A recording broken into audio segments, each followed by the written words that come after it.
Yeah, the scroll bar behaves erratically when it comes to new lines.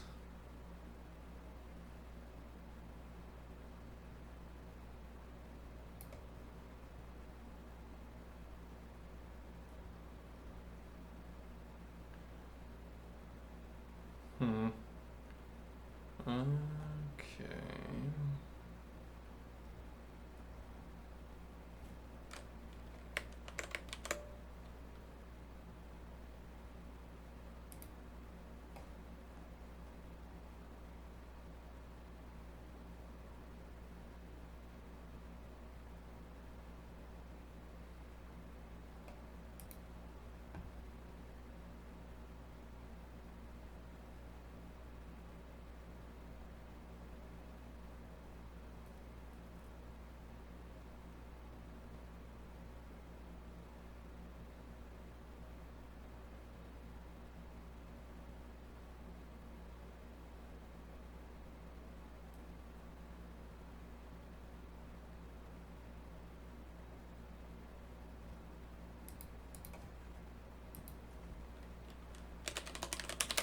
Hmm.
Mm-hmm.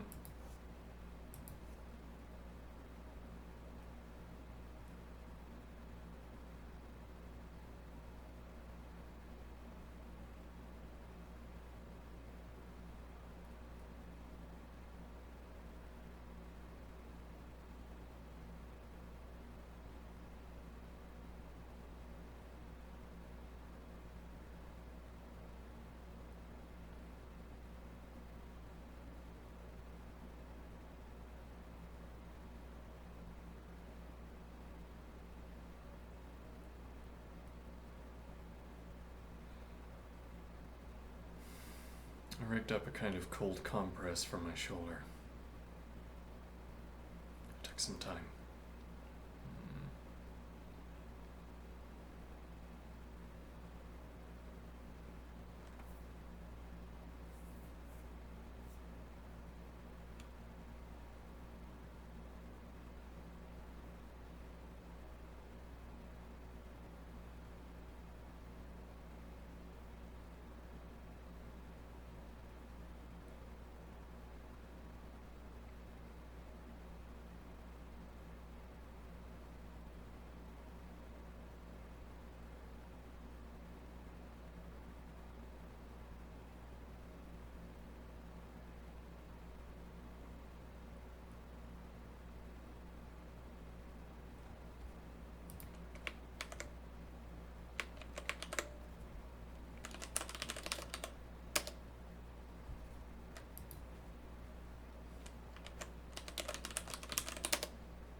They make one of the most active commands, Control X, one of the most awkward possible things to type with one hand.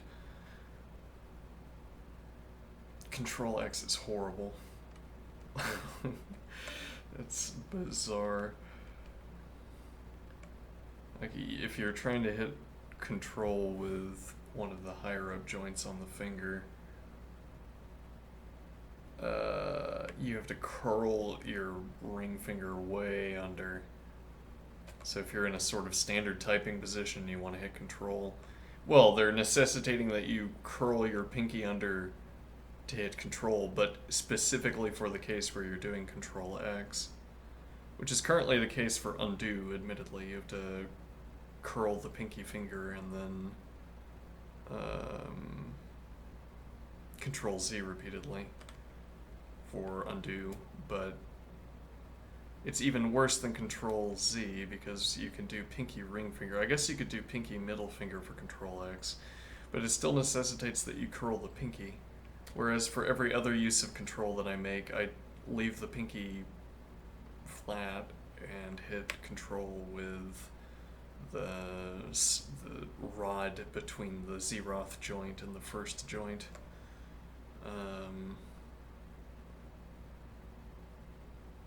And now it's Control X, which is particular. Yeah, I want to hit X with the ring finger, perhaps out of familiarity with hitting Z. That's horrible. And then I'd have to use middle finger, but I'm not accustomed to that. And also, I can't use the Shift key to find my position. If I'm looking for Control Z, I can use the Shift key to find my position by dragging my ring finger along it. And because it's a width greater than a standard key, I know that I'm at the edge. Whereas if I plant middle finger on X, as I would have to do, I still have to curl the middle finger if I'm going to use the zeroth to one rod of the pinky. But,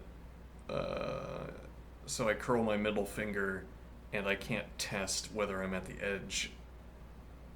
Well, I can't test my position by checking whether the position to the left is Shift.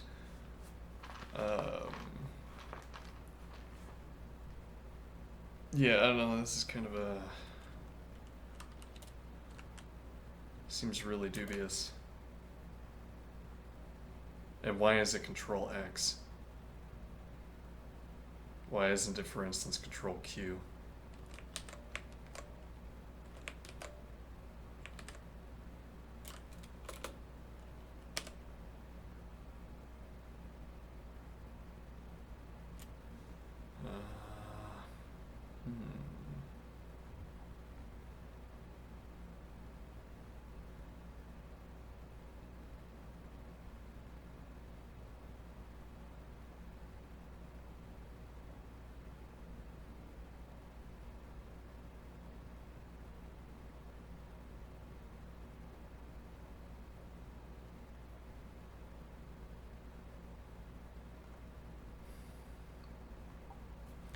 Anyway, Control X, Control B, we pull up testing 4. We have a blank window. Okay, now up here, Alt. Okay, now I can't use Alt commands in the top window apparently. Or at all. Okay. Why not?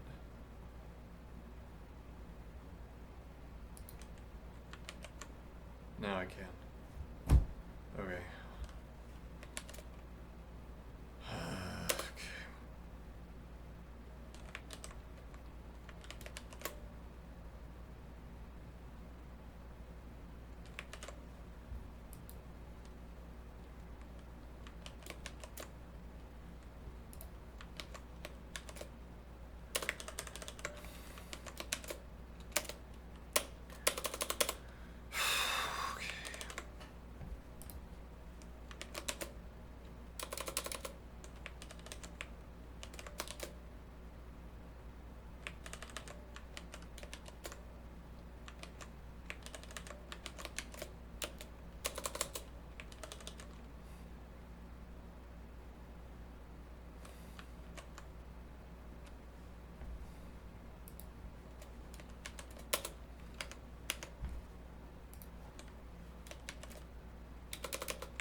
We just had this working.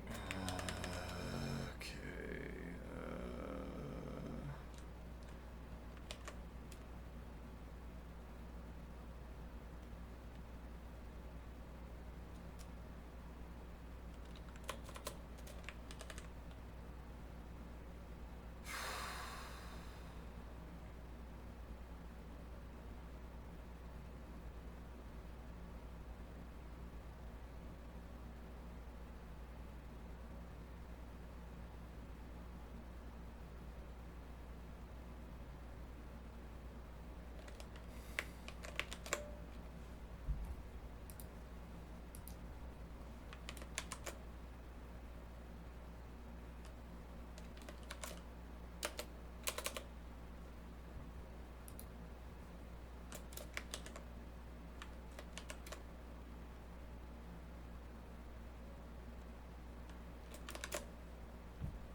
I might need to make another ice pack.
Yeah, I can't figure out what I'm doing wrong with append to buffer.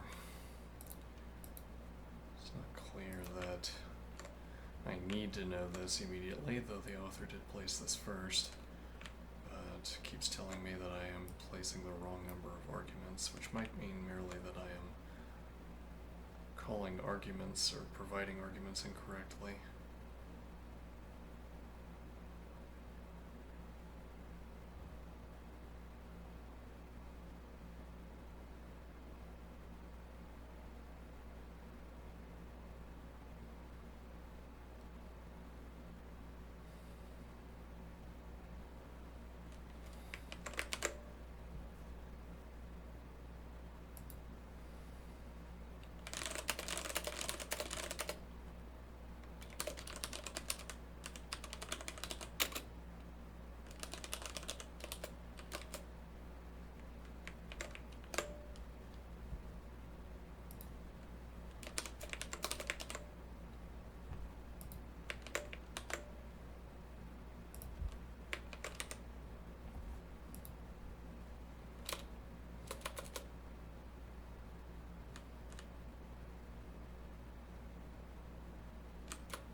scroll bar on the side changes if you add columns. That's strange.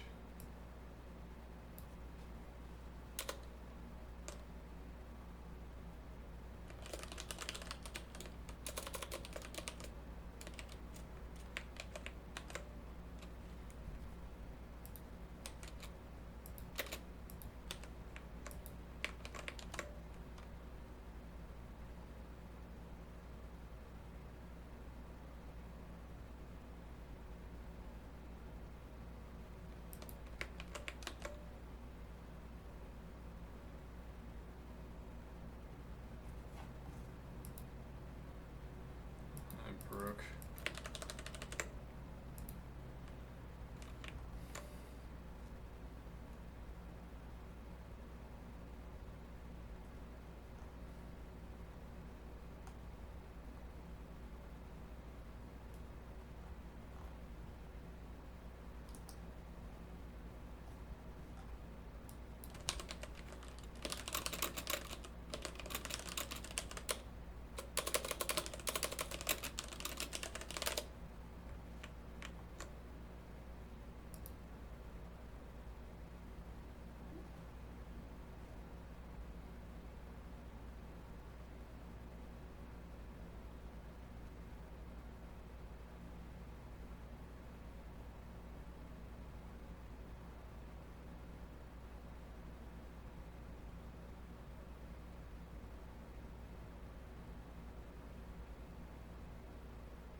Okay.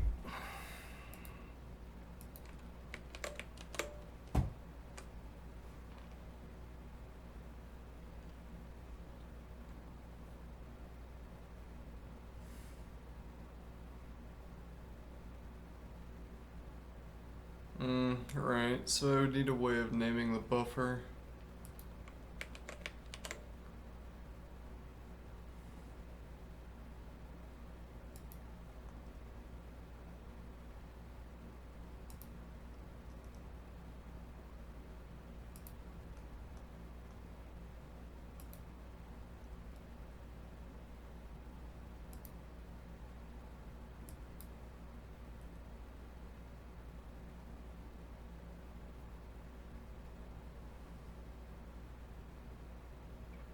It'd have to be like other buffer.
So other buffer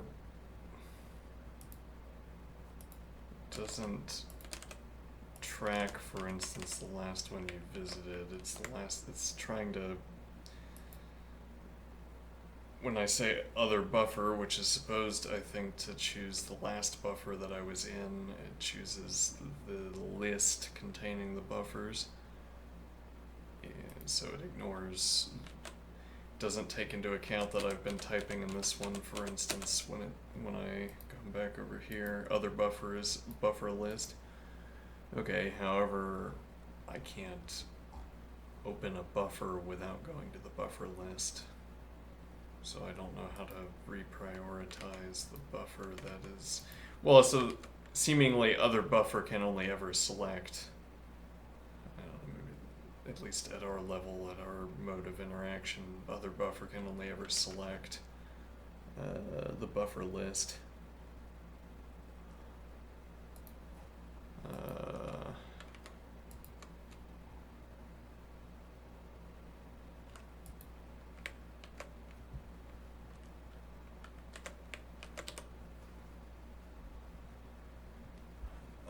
gonna go get another ice pack.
Okay, I'm back. Now I am going to strap this ice pack to my shoulder.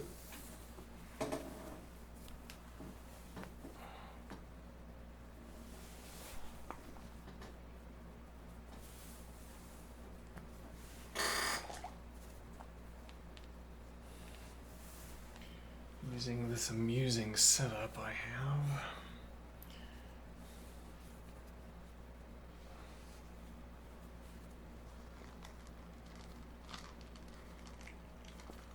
All that ice is already melted, and that's not good.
Yeah,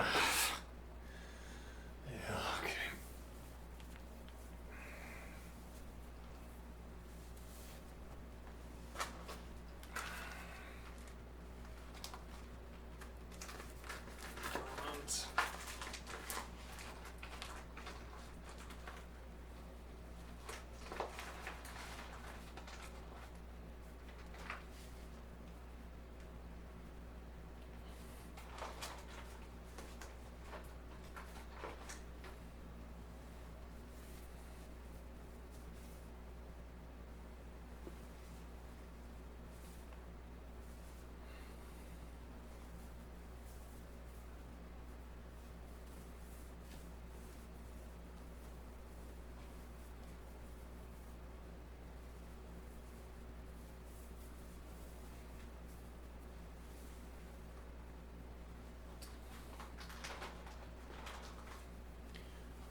I feel like they intentionally made emacs unbearable to use to shunt users towards some other service.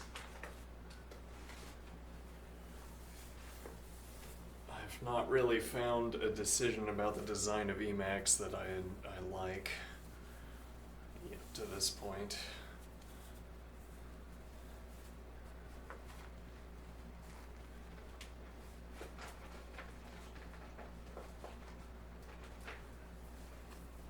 Again, everything seems intentionally more difficult than it needs to be. There doesn't seem to be any payoff to all of this.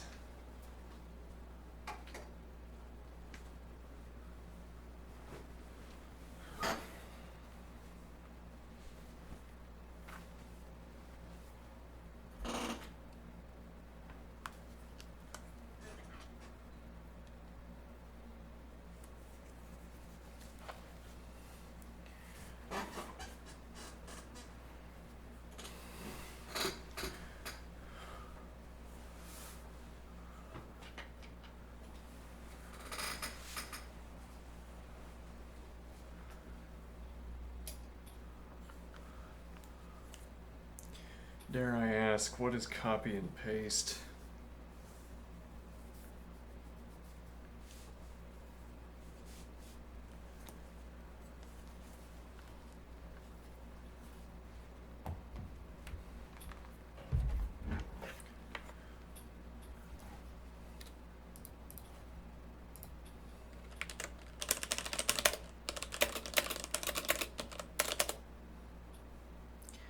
Okay, Okay, so in Mac it's Control-C, Control-V, and Windows it's Control-C, Control-V.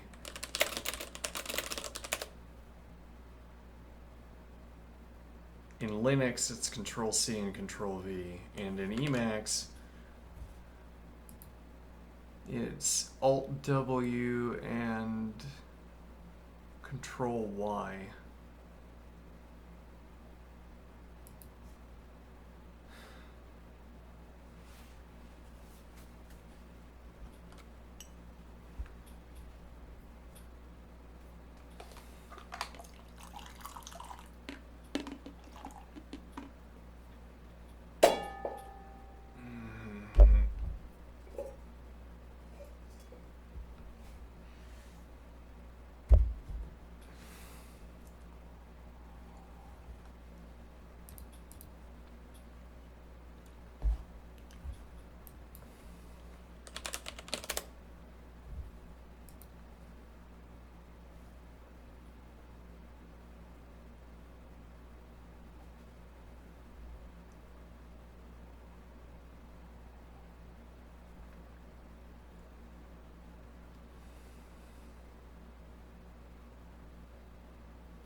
It does seem like a waste to know Emacs, or rather to know Lisp and not use Emacs, but it's just horrible.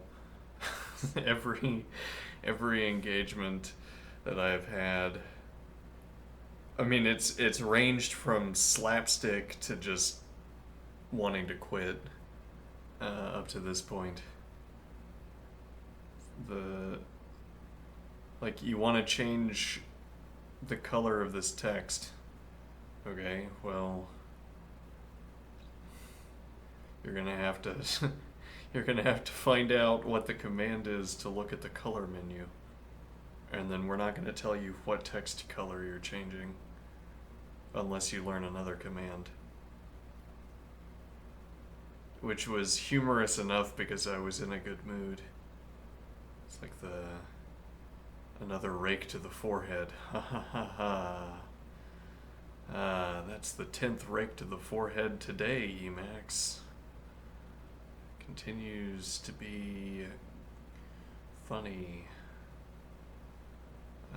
But there doesn't seem to be any payoff to it.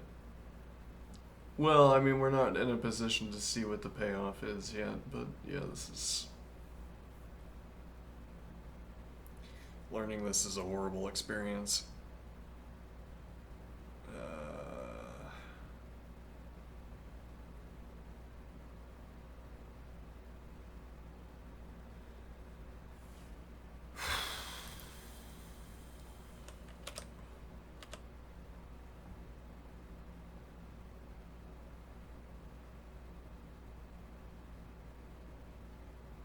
Yeah, I mean, I'd like to see Emacs in action before I'm not going to go over to Neo. I don't want to make a decision about what we're going to be using without actually seeing what we're using. But it looks like it's going to take another, I don't know, 4 or 5 months to just make the editor not blow up every time I press a button.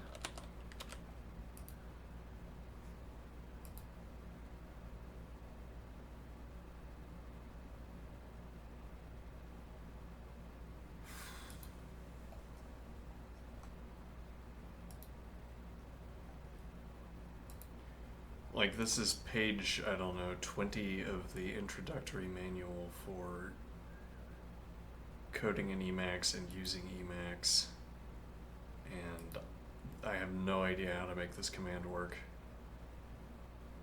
I've tried just about every variation that's sensible in using this command, and it just doesn't do anything.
My mind immediately went here, write your own simplified end of buffer function definition. And my mind immediately went to, I need to see samples of code. And then I saw, well, what I saw in my head is not directly explicable, but it was horrible. Here, let me navigate through Emacs until I find a sample of code. Actually, it's not that bad.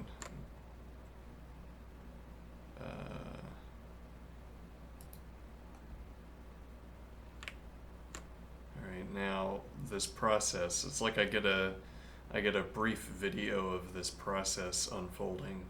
What is it going to look like when I try to define this? Emacs is going to blow up 30 times. We're going to have to exit and restart. The code's not going to work. There won't be a good explanation for why.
I don't know what I do if I don't want interactive.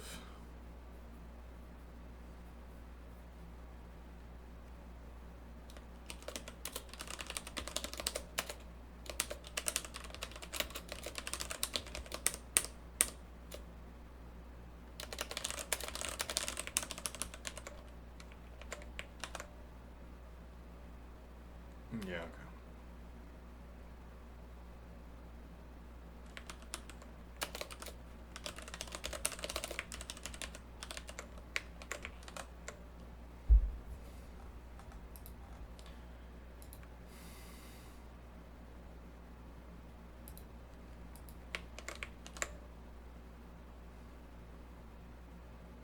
Oh, well that would define, right? So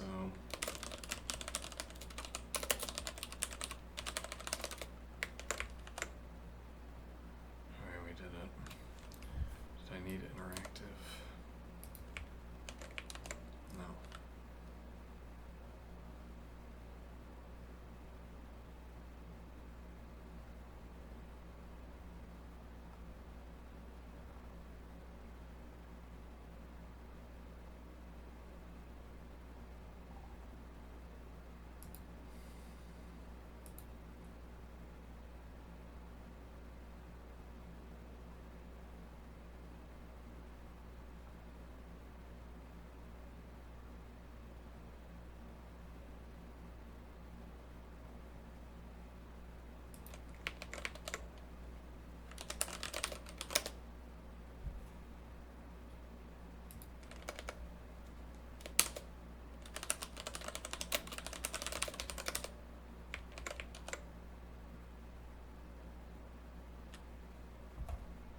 get buffer is not actually a command, so never mind.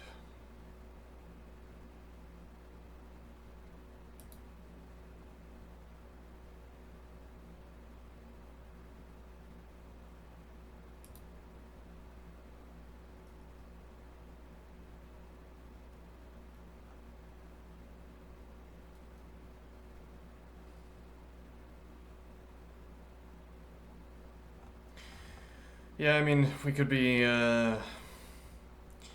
find out that NeoVim is much easier to get started with. It might not be, it might be harder somehow.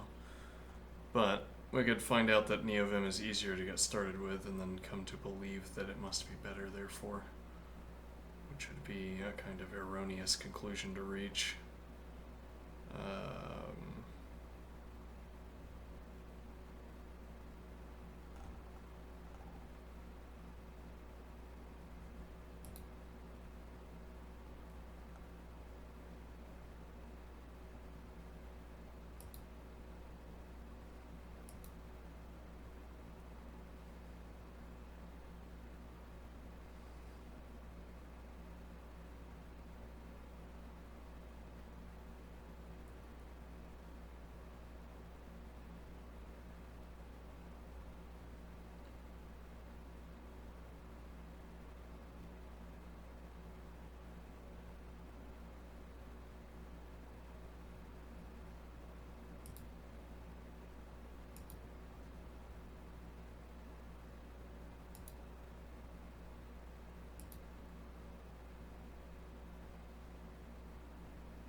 Hmm.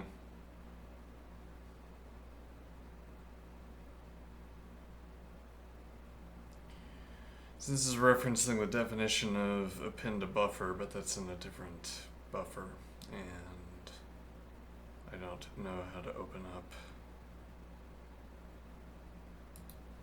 Actually, I don't know if it's in a different buffer. If we look at the buffer window, it's in info, a different position in info.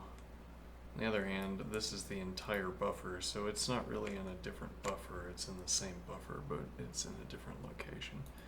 And you can't do something like right click and open into new tab or whatever, or open new buffer. So I guess we need to copy and paste. Okay.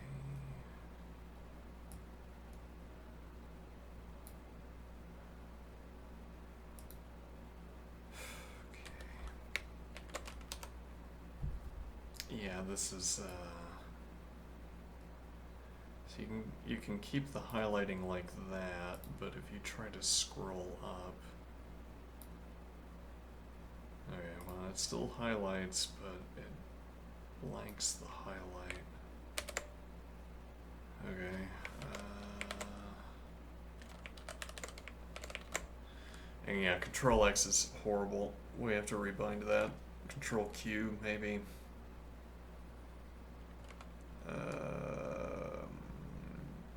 But rebinding is also horrible.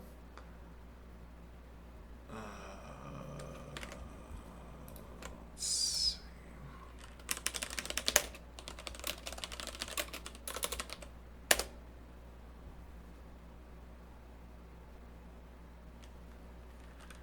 Hold on.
Keyboard translate. Well, actually, I don't know. That might work.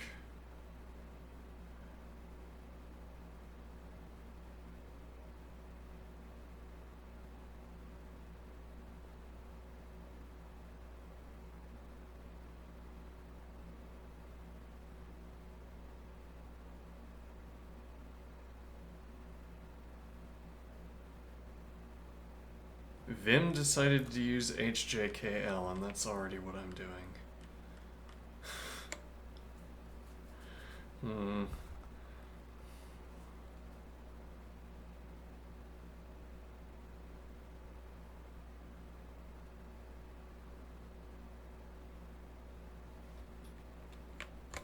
Argo emacs. Okay. What is that?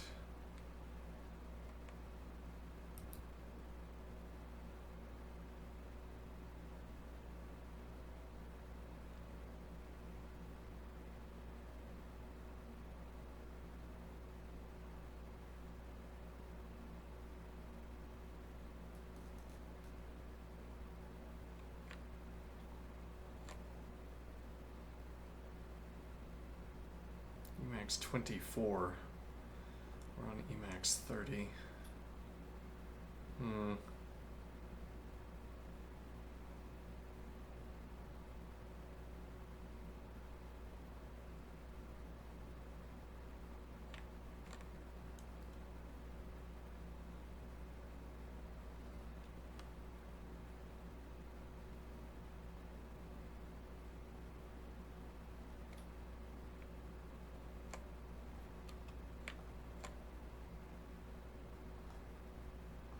Which seems like this hasn't been updated in a while. Change log. None of which are dated.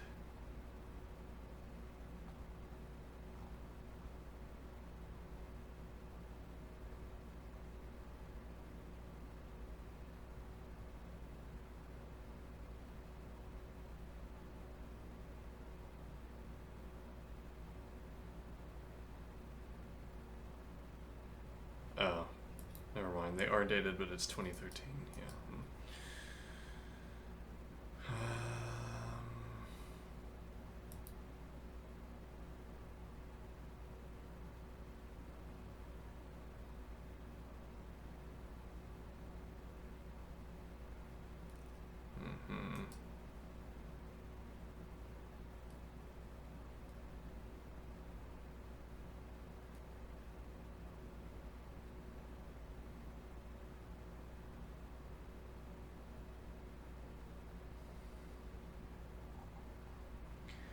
So we can't rebind, and software that would do the rebinding hasn't been updated in 10 years. 12.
Figure out how to find this.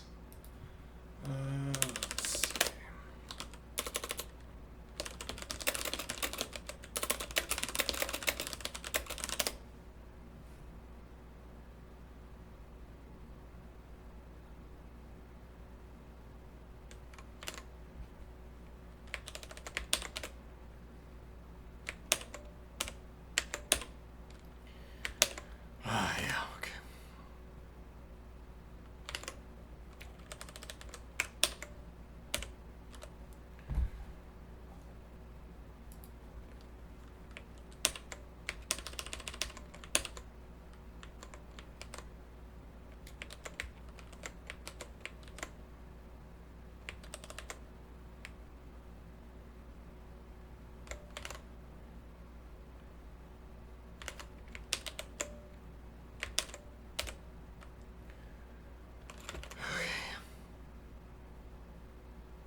Yeah, I don't know why control works sometimes and then other times doesn't. Or control H, just control. No.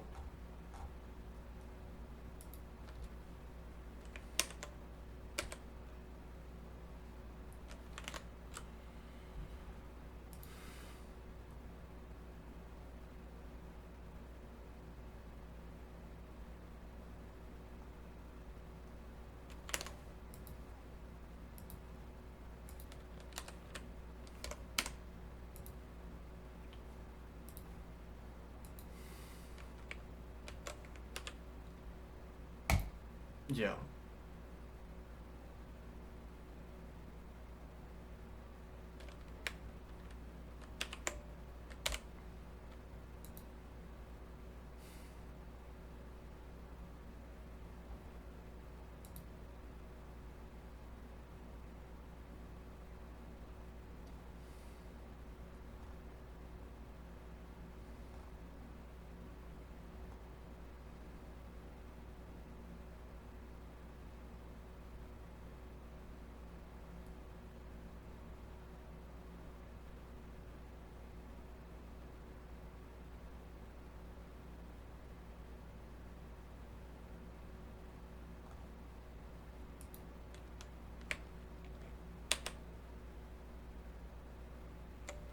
And that's because of my key bindings, right?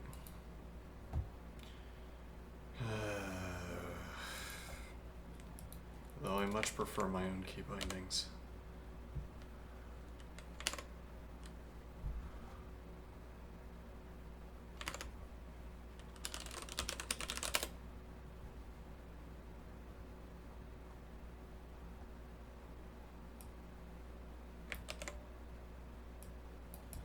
Yeah.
that doesn't work.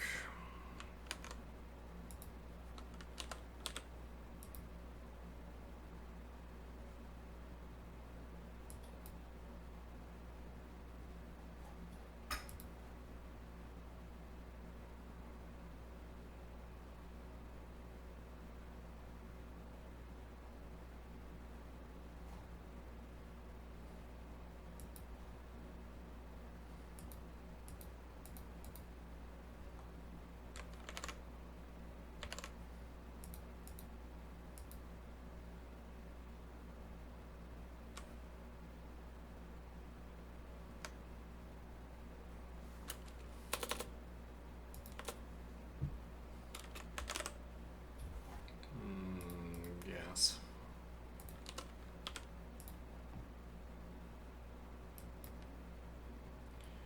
Yeah.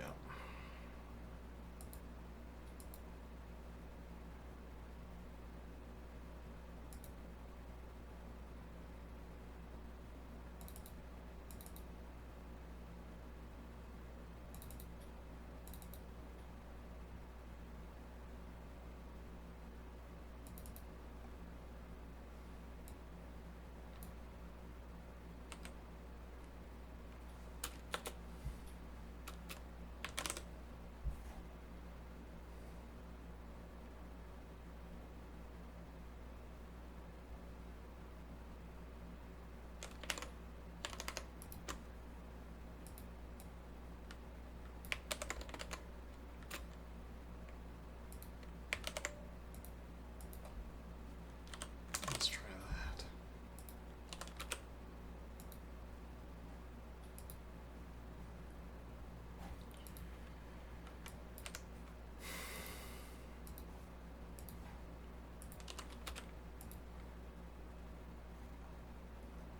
Well, that's not good.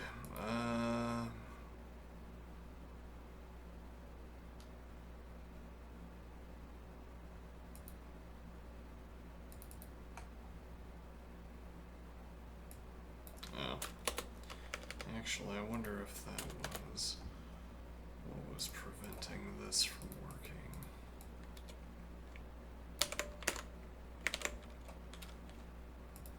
Let's cycle back through the possibilities here, and then we're gonna work, and then what?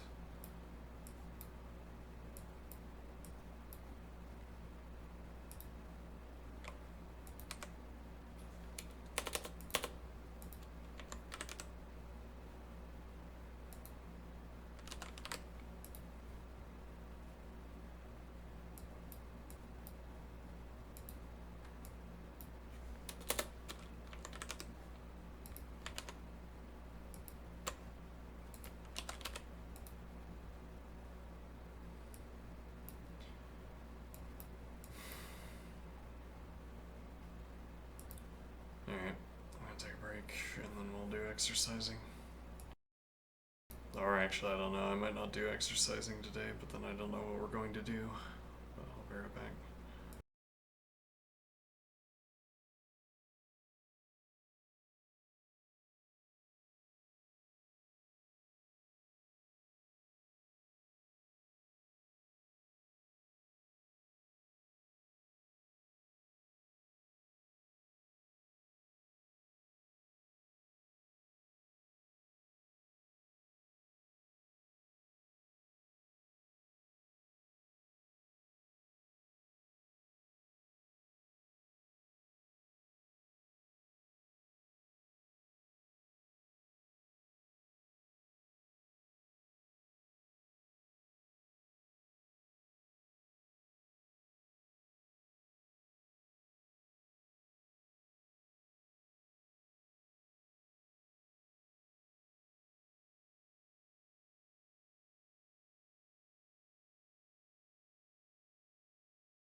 Okay.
What do these albums represent for me?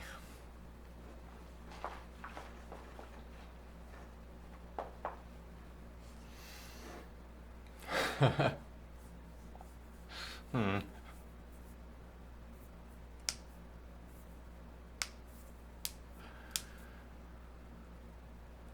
The year is 2100. Alright, we find a hard drive in a dumpster in the landfill from 100 years ago, from 90 years ago, from 80 years ago. It's password protected. We engage the password unlocking computation, which involves simulating a human up to the point where they decide the password.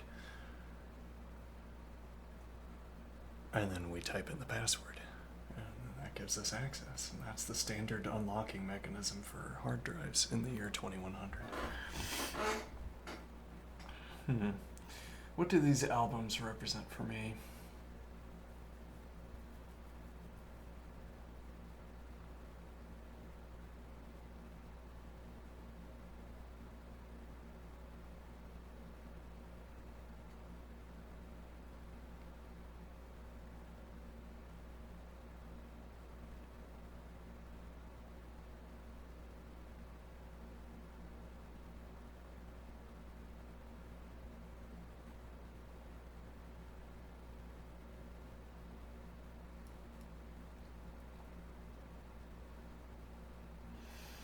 Some of these have more hits than others.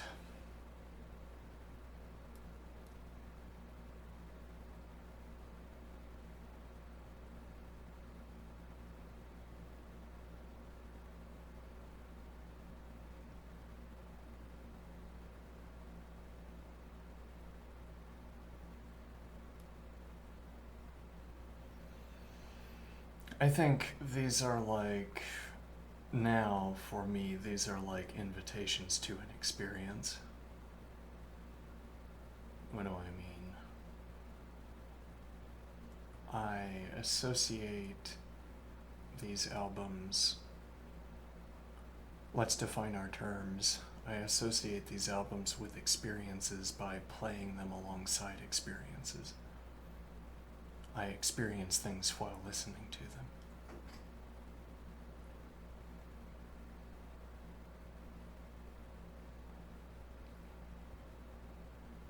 Now, when I have wanted to focus, I have listened to Tim Hacker.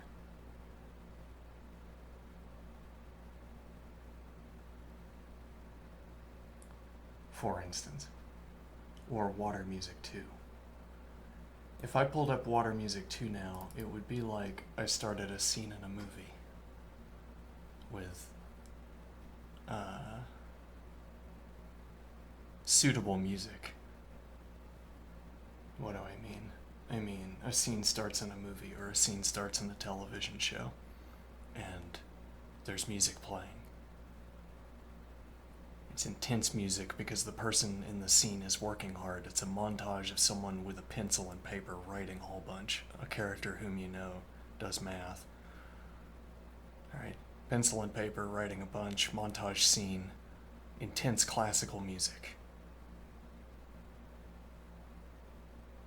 Now, this is enough descriptors for you to pull together into what kind of sitcom or movie scene I'm talking about. I say sitcom, which really just means any television show.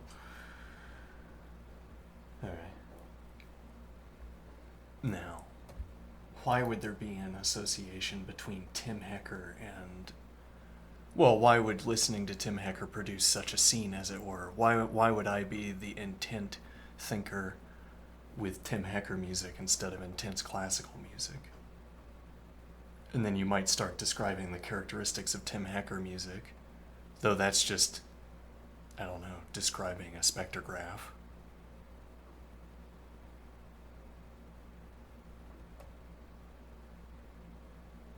So, I mean, when I pull up the Tim Hecker album and sit down to think carefully, I am establishing the coincidence that makes the sitcom scene appropriate, or that makes the sitcom scene correspond to my scene.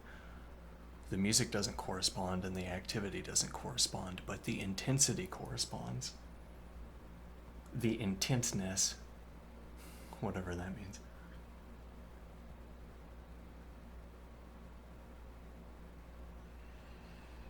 Now, so it's like I've seen the sitcom and I've said, yes, having music in the background while performing serious effort is a thing people do.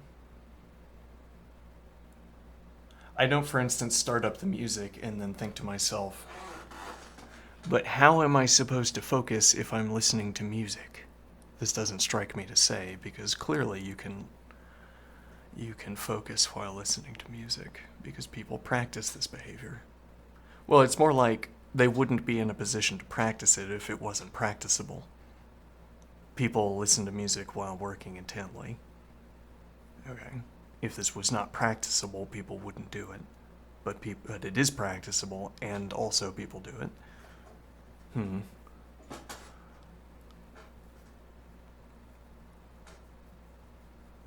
As opposed to the case where it was practicable and people still don't do it.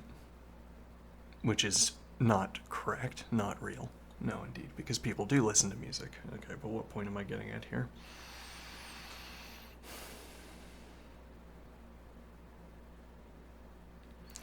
It's like, have you ever lain in bed and listened to sad music?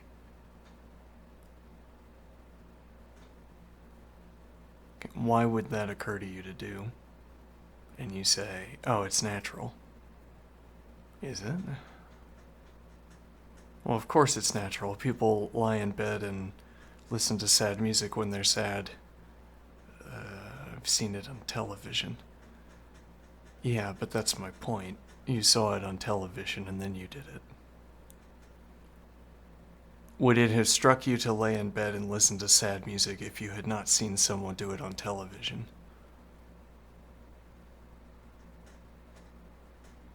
How does that occur to you would be a question to ask here. What do I mean?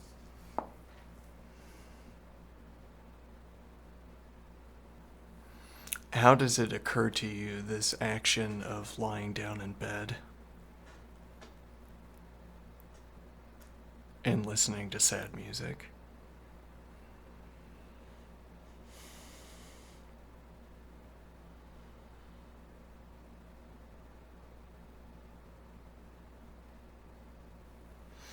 And what is this word occur doing?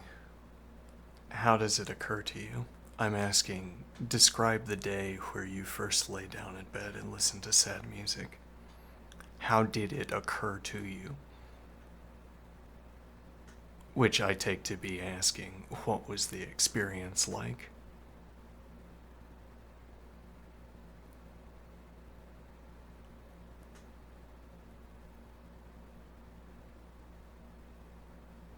Here's a possibility. Heartbreak has struck me.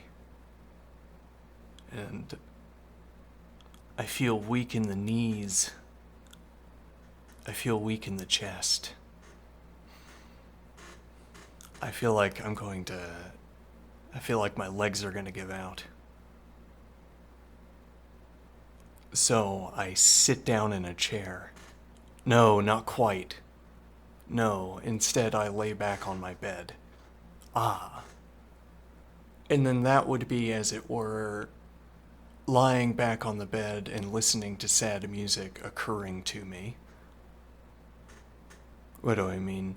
What if I felt really sad and my limbs began to burn? Okay. I felt an intense urge to run. And so then I stepped outside and I ran for several miles. Okay.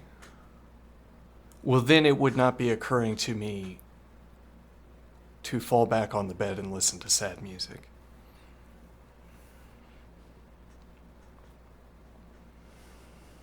Okay. Now, but you want to say, but your legs giving out from under you and feeling weak in the chest, that's the sadness feeling, whereas an intense burning urge to exercise is not the sadness feeling. How do you know that? Did you pick that up from television too?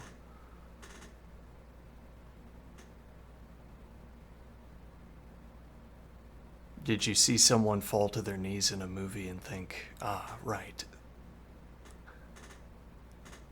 Mm-hmm. The sadness feeling. Weakness in the knees. A giving out of the chest. So, you've lain in bed and listened to sad music.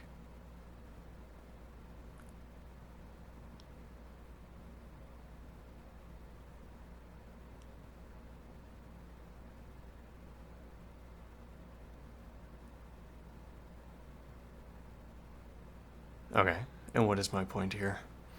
What is sad music? Well, it would depend on what you had in your music collection at the time. But it would also, well, because those would be the available pieces of music to be listening to.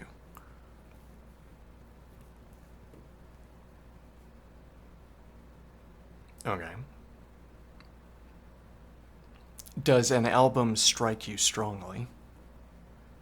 Are you reaching for your music device because you know there's an album that you want to find there?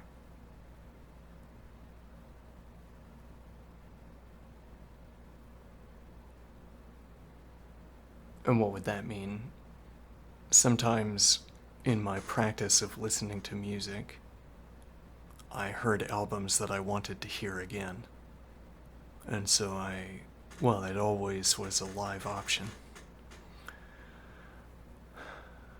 to snap to and listen to music. It was always a live option. I have an hour, okay, to spend in some way or the other before I have to be somewhere or after I have been somewhere and before bed. E.g., now I listen to music. In my practice of listening to music, I choose to occupy an hour with an hour's worth of music listening. Alright, and the music that I am listening to depends on whether I'm in such a mood with an album as what I have just described. If I am in such a disposition towards an album as I just described, then the album strikes me. It occurs to me to listen.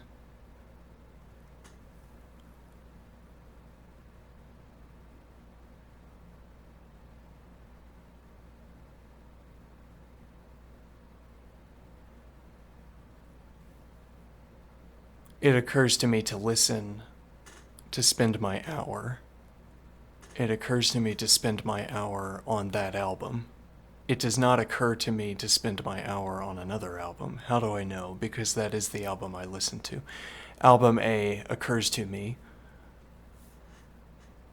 And it occurs to me as a sequence of events of me sitting in a chair and then activating a musical recording.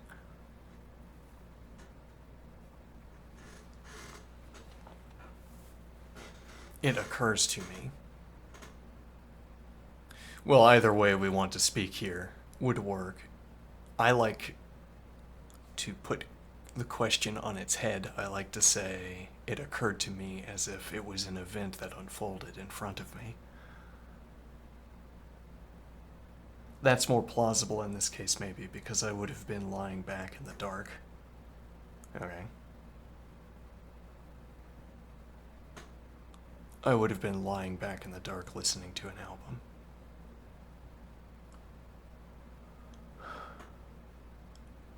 So it's easier to suppose, easier to make the argument that the experience of listening to the album happened to me. So this sense of the word occurred to me as if an event occurred, the event of me experiencing the album. It unfolded before me. It occurred to me. There's a different way of using the phrase, it occurred to me, which is a way of pronouncing that a thought came into your head. It occurred to me to listen to the album. The thought arrived in my head, I should listen to the album, as opposed to a sequence of events unfolded that we might describe as me listening to the album. I might have said watch, listening to the album.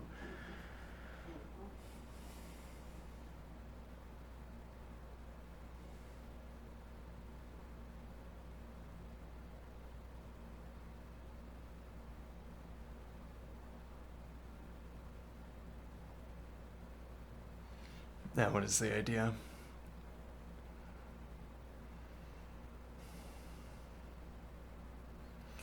With an activity like listening to an album, it is easier to say it occurred to me in my sense.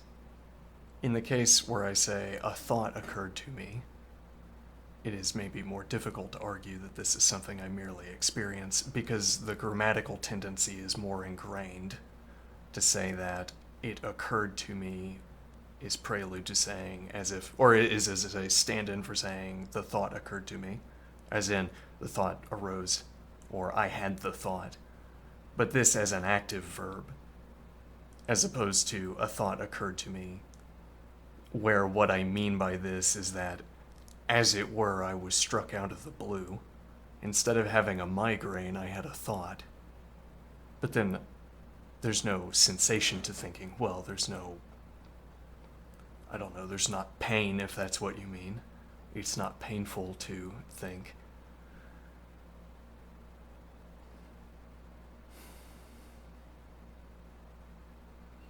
But again, the active way of talking about a thought is to say that, for instance, I construct a thought, but I don't mean by construct that I write it down, or construct it by, well, I don't mean that I take different considerations and stitch them together. That would be the construction of a thought in a way of speaking. But instead I mean when I construct a thought, so in this way of speaking, when I construct a thought, I construct it word by thinking it. So when a thought occurs to me, that's me coming up with a sequence of words to subvocalize in order. Well, it's already a sequence, but okay, yes. To subvocalize. This is having a thought.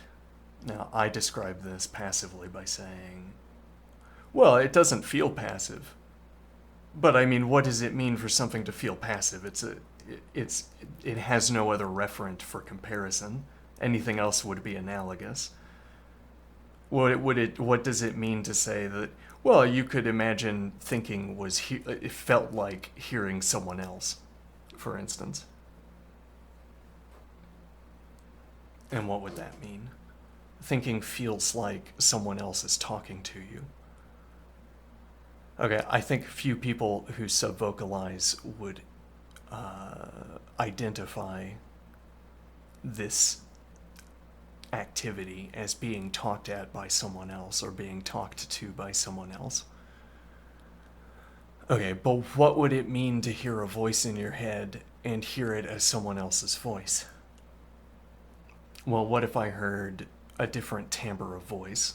Does the subvocalization have a timbre? Interesting question. But so I think I can hear other people's voices in my head. I can, as it were, speak in other people's voices in my head if I so choose. Okay, I can do that by, I guess, adding a high, I don't know, imagining a high pitch component or something. Okay, well then it's clearly not my voice because I wouldn't have that high tone in my voice, as it were. Okay, so maybe that would be one way of it's not experiencing, I don't know, conceiving of my internal voice as someone else speaking at me. Okay. Now that we have established what it is not, we can talk more readily about what it is. What do I mean? So are we agreeing that the only way I could hear someone else's voice in my head is by, or that I could experience my internal voice as someone talking to me? The only way I could experience my own internal voice as someone else talking to me is if it was someone else's voice. Okay, whatever someone else's voice means in this context. Notably, it doesn't mean the same thing as someone else's voice in the real world. We're talking about this sort of sheared off medium of my my experience of the subvocalization. This comparison of different voices means it must mean something different if we're talking about the contents of my mental phenomenon, if we're talking about my mental phenomena, than if we're talking about voices in the world. This might not be so easy to understand what distinction I'm making here, so I'm going to highlight it a little bit. If I say, I experience your voice in my head, okay. And then I say, I experience your voice in the room. When we're talking about the voice in the room, we can talk about the acoustic characteristics. We could identify my interlocutor's voice in the room with sound waves picked up on a spectrograph.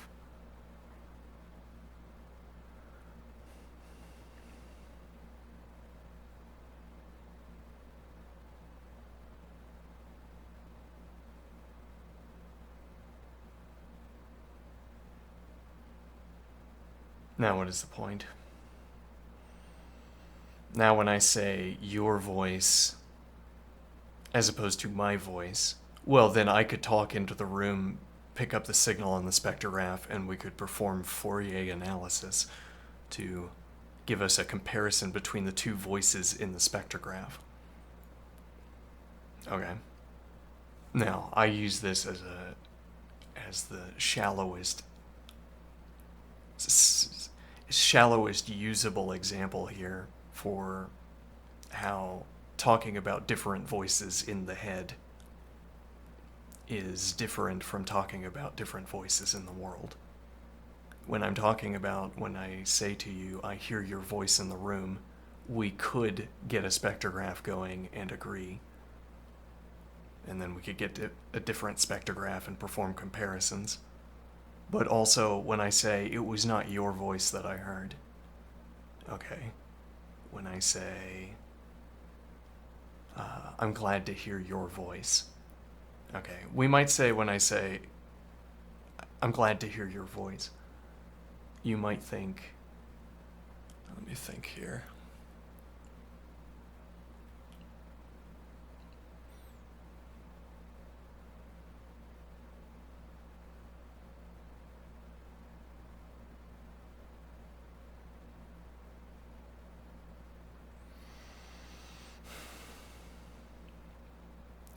I'm glad to hear your voice. We might suppose that baked into that expression is a gladness that it was not someone else's voice, as if I'm already undergoing the experience that someone is talking to me, and there's a predicate that remains unfilled. Whose voice is it? This might be my initial moment of confusion when I hear a voice behind me. Oh, I didn't expect someone to be there. I'm glad it was your voice and not someone else's, because I don't know who else it could have been. What do I mean? Well, it's just you and me with keys, so if someone else was in here talking, that would be not me.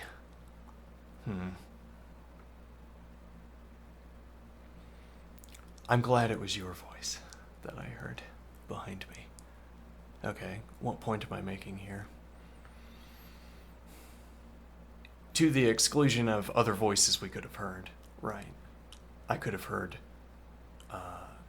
person A's voice if person A had been here. I could have heard person B's voice if person B had been here.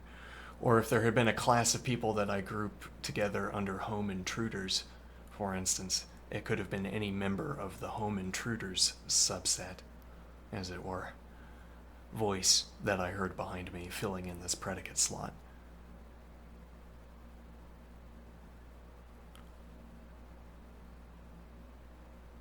Or we stick with the spectrograph, the easier example. Your voice in the room we could identify with what I read in the spectrograph. Instead of cycling through this menu of people who could have been standing behind me and whose voice I could have heard, we use this prompt of the voice to, your voice rather, to run a spectrograph analysis so that we can identify which acoustic effects in the environment are your voice. Then I suppose your voice, to the exclusion of other spectrographs we could have captured other that did not depict your voice.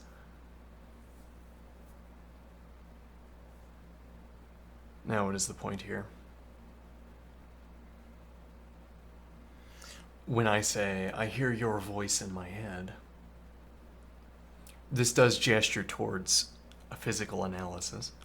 You could try to probe my brain, but I wonder if that will really be useful yet.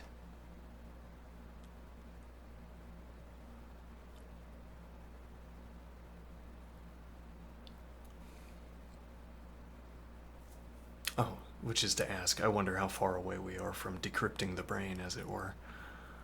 But what point am I making?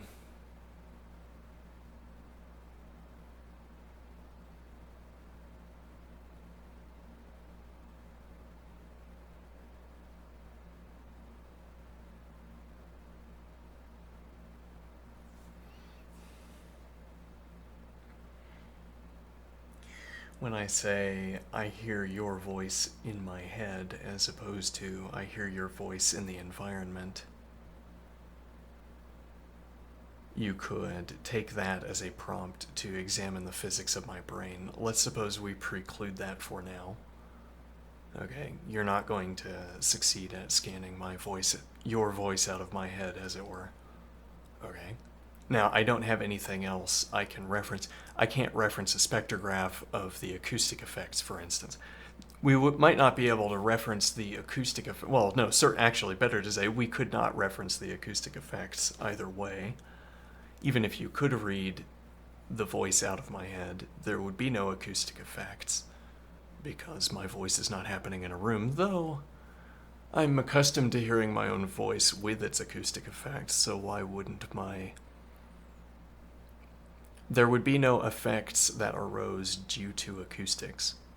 There would be, if anything, my brain's emulation of the acoustics of my voice in some kind of space.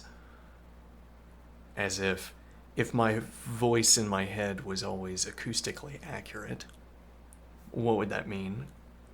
I don't want to say it would mean that there's some one room that my internal vocalization is in and my voice is always acoustically accurate for that room, but rather my knowledge of the acoustic effects of my voice is finite, arises from a finite number of sources, and when I accurately emulate the acoustic effects of my voice in my head, I'm doing that by sampling the acoustic effects I've experienced.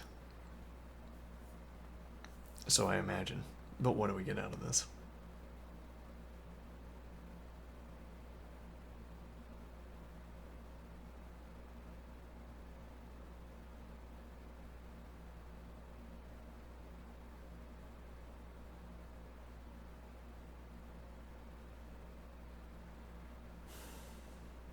So there would be effects that are there because they are a mimicry of acoustic effects, as opposed to acoustic effects that are in the actual spectrograph, which are there because of how sound reflected through the environment. An acoustic effect here would be an effect that arises only because of the acoustic tendencies of a sound in a room. The reflections. Well, yes, okay. Whatever regularities there are in a sound that arise due to patterns in reflections, where those patterns in reflections are themselves correlated with surfaces, for instance. Okay.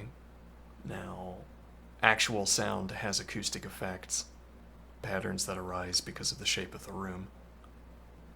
The sound of my own voice in my head may or may not have some kind of mapping of this effect, where because I am accustomed to hearing my own voice with its attendant acoustic effects, as it were, I incidentally reproduce those acoustic effects I'm familiar with in my imitation of my voice. As in, if I merely imitate my own voice, I will. If I merely emulate the sound of my voice, if I make the sound of my voice, if I subvocalize a voice,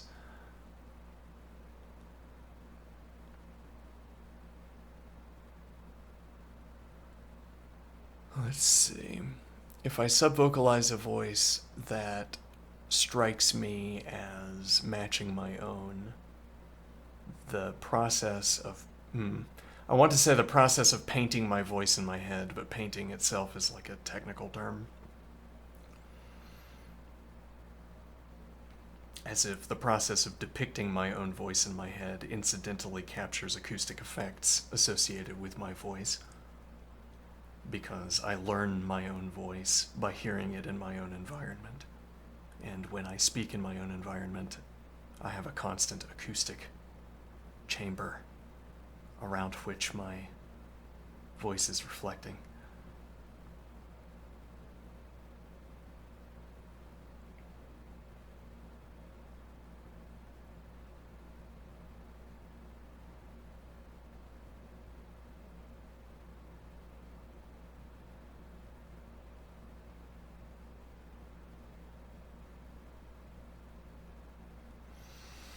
Now, what is the idea? So when I say your voice in my head, how are we supposed to investigate this question? What is the question? It's not so clear. Let's see.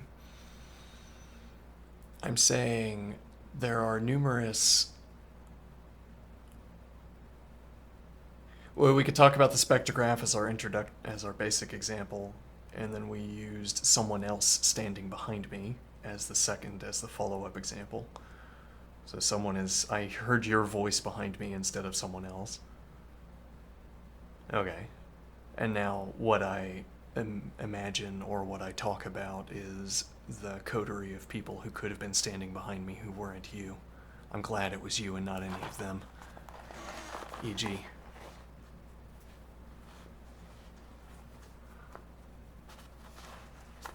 Oh no. One moment.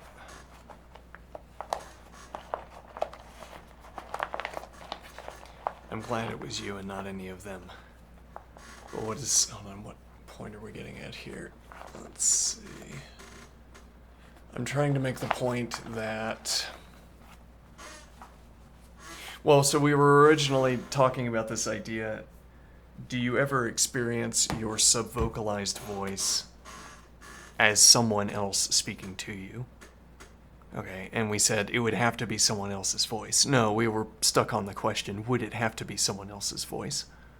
Now I wanted to point out that when you say someone else's voice in my own head, you mean something different than when you say someone else's voice in the world. Not merely are you talking about a different object, but you're talking about objects that can't be investigated or talked about in the same way. I don't have access to any of the references I'd want to talk about to explain how I know it's your voice in my head instead of someone else's.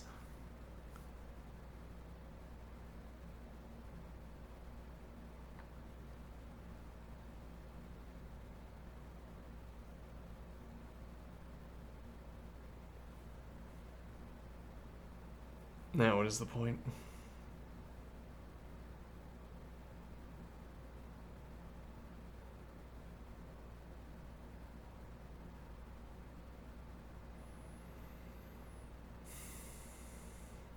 I don't want to allow that.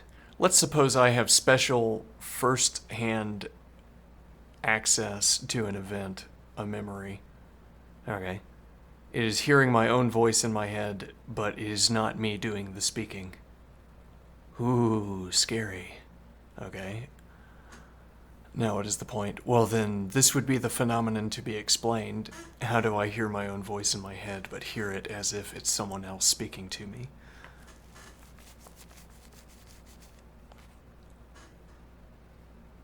Well, and seemingly we want that example because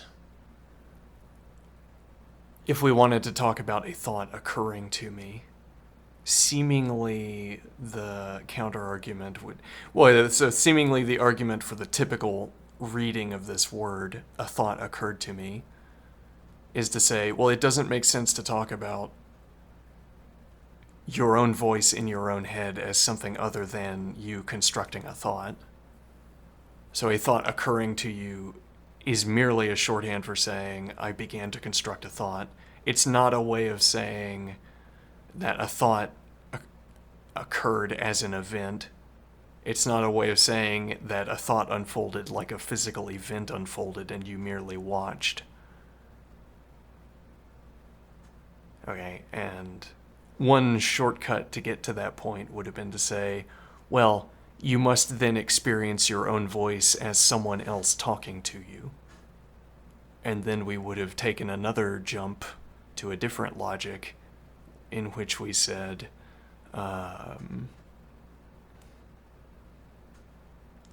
you can only experience someone else's voice as talking to you. You can't experience your own voice as talking to you. Okay, that would have been quite the chain of jumps, but I'm going to stop us earlier. Okay, and I'm going to say I don't experience it as someone else talking at me, talking to me. Okay, furthermore, that isn't merely in the voice in the head.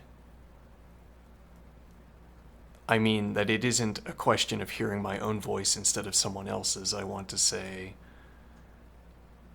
my own voice, but also anybody else's voice, the more common case. Anybody else's voice can stand in a relation to me, a personal relation, typically. A learned relation. And when I say learned, I mean like you have training data, which is experience, and you learn what it's like to be on the other end of two people talking. You learn it in the sense of absorbing all of the training data one way or the other. Okay. So this is what I mean when I say there is a learned position as being on one side of talking, being one of the two parties in talking. So there is a learned experience of being talked to. Okay. Now, the fact that it's learned means that it's difficult to describe, or that any description is going to be shallow relative to the complexity of the data, or relative to the complexity of what was learned. We want to pin down what was learned into descriptions. So when I say there is a learned position of being talked to, you learn it when people are talking to you. Okay, we want to pin that down to characteristics of the talking. And I want to observe that this can get close but not there, as it were. Or I want to claim that this can get close but not there. But what does that mean? That when I want to talk about being talked to, I'm going to get tricked into pinning down the talking and talked to relation. I'm going to pin it down in the wrong way. What does that mean? I'm going to choose the wrong characterization, and that's because there is not a correct characterization except literally stating the learned the understanding. There's no correct description of the being talked to relation except the learned. That is the correct description of the being talked to. Every other description is wrong, in principle, though useful sometimes in practice. Other modes of characterization of the being talked to relation can help you obtain arbitrary ends. What do I mean? Suppose I want to predict when someone will cry. Alright, and in pursuit of this goal, I begin to look at every case where someone is talking to that person. Okay. Every case where someone is talking to that person.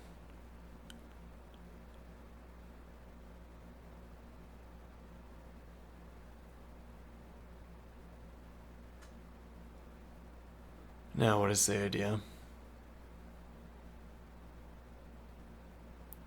And now, well, I suppose I have access to this person's whole life, but I have to search. So I search for talking to. Okay, and now I follow up on every case where this person talks to someone, and then I find out whether this person cries. But why do I want this example?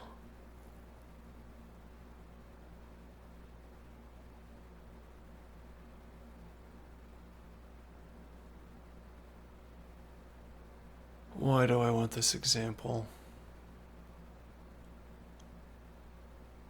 Right.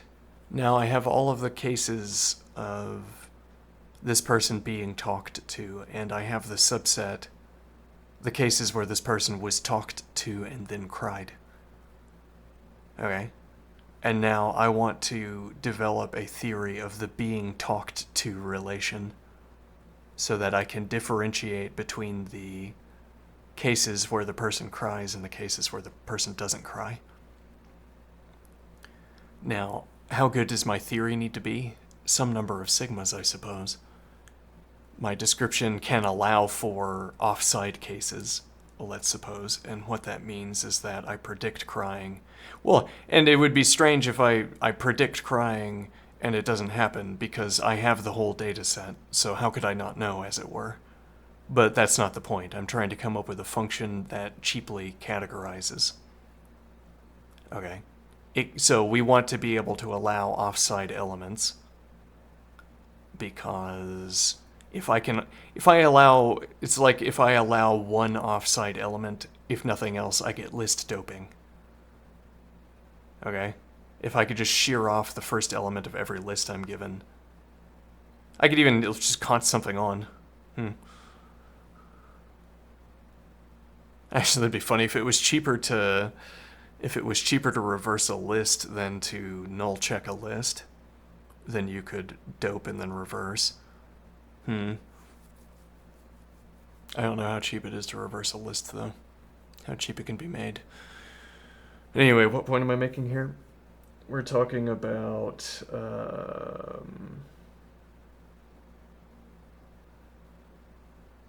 something horrible. Let me see here.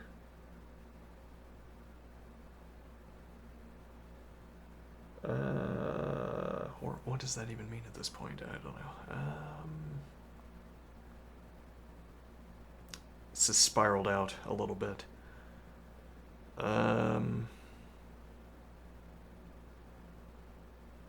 Right, so we're trying to come up with a function. We're allowing offsides elements. Okay, but we're trying to come up with a cheap function that broadly categorizes sufficient percentage of the time. Okay, and the idea is that if we allow offsides elements, we can choose cheaper functions. And then actually we could just discard. We could use the saved processing, as it were, to handle the exceptions. Supposing that is done cheaply enough.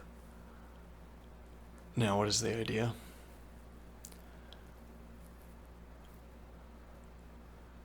The idea is that I'm trying to come up with a description of the being talked to relation. Okay. And this description is going to take a given event of being talked to and separate it out into the crying or not crying afterward piles. Okay?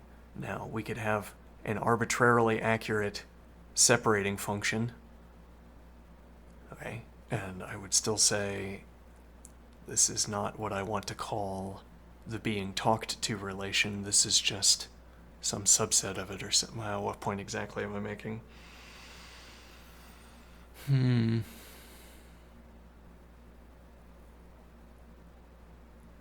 You'd want to point at a high degree of accuracy. So if you had a function that allowed you to characterize someone being talked to, okay, and you could make high precision and high accuracy predictions about what the person does after being talked to, you'd want to say that you had captured being talked to, and I would want to say that you took a high sample plotting of being talked to.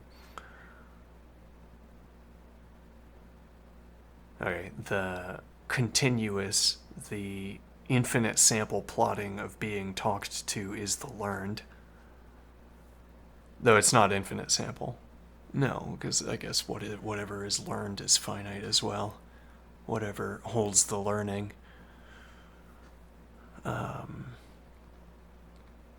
Finite tokens or finite number of connections or what have you. But what point are we making?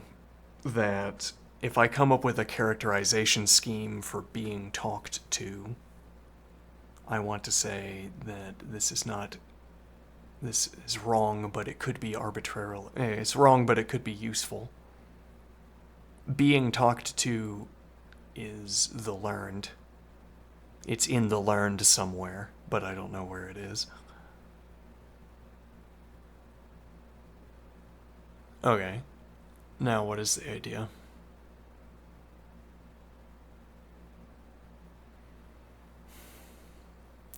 That when I talk about hearing someone else's voice in my own head, when I talk about being talked to by someone else, experiencing, well, the initial question was about the internal vocalization, the subvocalization. Okay. Can I experience that as someone else talking to myself? As I think about it, so I imagine, I would experience that if that part of the learning lit up. As if there was a coincidence of the lighting up of the being talked to learning while I heard my own voice. That would sound like hearing my own voice talking to me. Now, there would be some characterizations that would characterize, well, what am I thinking? Let's think here.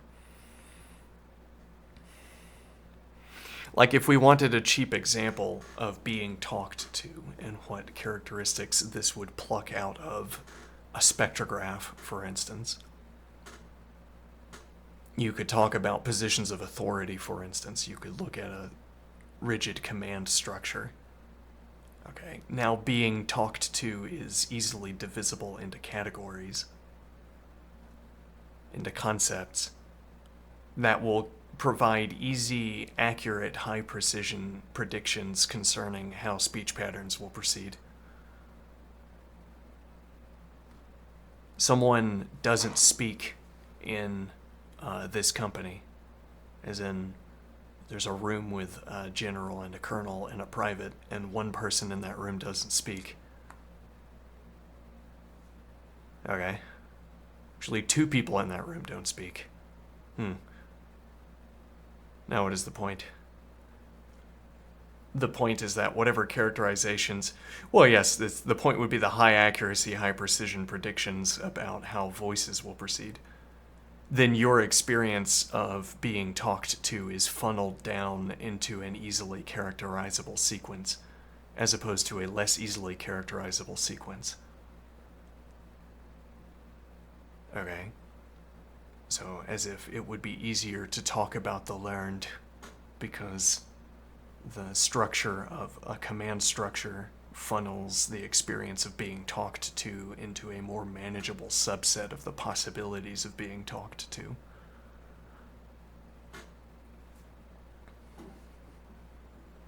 Which is to say, if I wanted to account for what it would be like for a private to dream himself giving himself orders, which would be an instance of hearing your own voice in your head talking to you, I'd say it would be as if you had mapped that private's voice onto this drill sergeant, e.g., you mapped that voice onto the drill sergeant.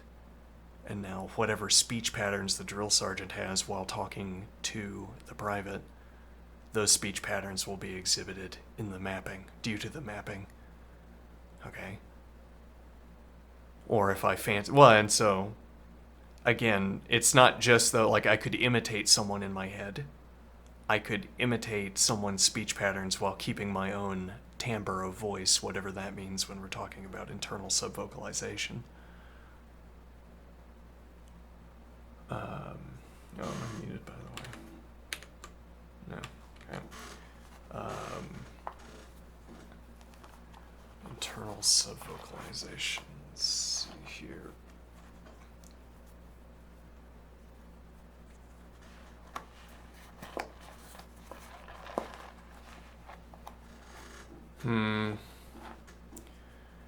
Recall, let's see if I can recall where we are in this point. So we're saying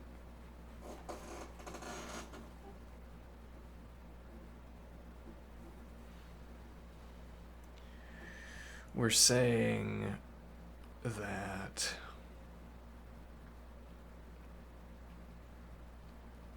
we're asking a question about subvocalization, though it's not clear what that question is.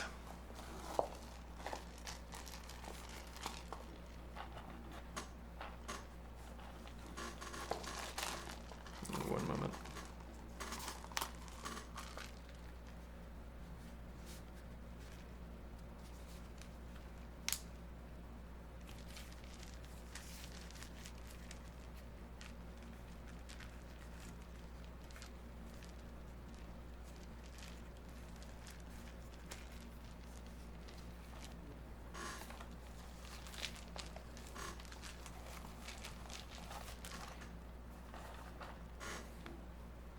My cold compress setup is not cooperating at the moment.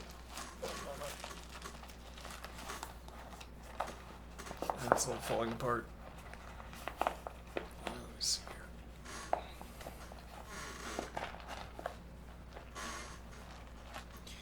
Alright, so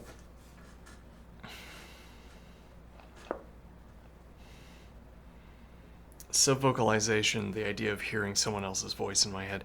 Yes, well, if we wanted to take a step back, I could try to preempt all of this and say I don't experience it as hearing someone else talking to me. When I say a thought occurs to me, I do not mean to say that this is like being talked to. Nothing that happens in my head is like being talked to by someone else, except only by analogy, and a weak one at that. Maybe. But I don't experience it that way either. To the extent that I can characterize my voice in my head, I don't characterize it in that way. I don't experience it as someone else talking, so why insist that a thought occurs to me? Well, what effort can I be making? I mean, the first time a thought passes through my head, what effort can I be contributing to the construction of the thought? Aside from, as it were, set and setting, placing myself into a position to have the thought and then afterward writing it down, what can I possibly contribute to the having of a thought?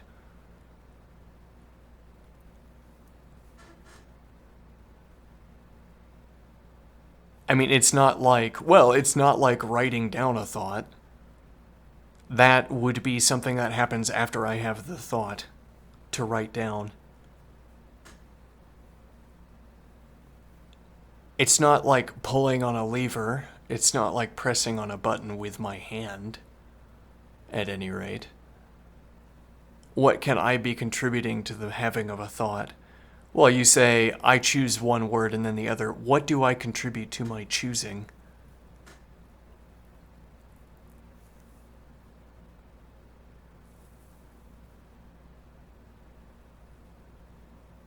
As if my own choices occur to me in the same way that my thoughts occur to me. Well, and our choices would, in a sense, be among our thoughts if we allow for an expanded conception of thoughts. Or we might say, well, I don't know exactly. So the thought passes through the head.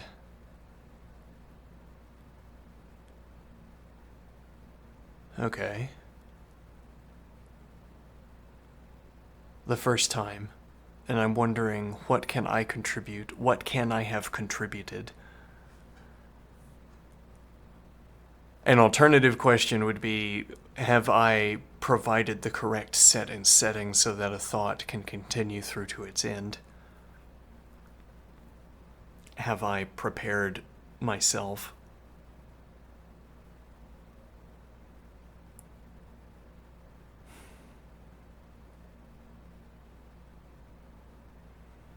So the idea is that the thought occurs to me. Yes, and yet... Why does this thought occur to me? Because I guess I want to locate choice elsewhere. I don't want to locate choice in thinking. In this way of, as if lowering the guards and letting a thought past. I want thinking, I want making a choice to be embedded in, well, the preparation. The preparation for the big event. I prepare for thinking. I prepare for having a thought and carrying it through to the end by choosing to read, for instance, or choosing to think. But okay, choosing to read, choosing to work a pencil, choosing to turn pages in a book. I guess I identify the choices not with... Well, how can you identify choice with... Like, I'm reading a book and I don't understand it. Okay, and now do I say I'm not choosing to understand it? Or supposing I did understand it, do I say I am choosing to understand it? Neither, I think. Maybe we're talking about what words we use and when. Yeah, well.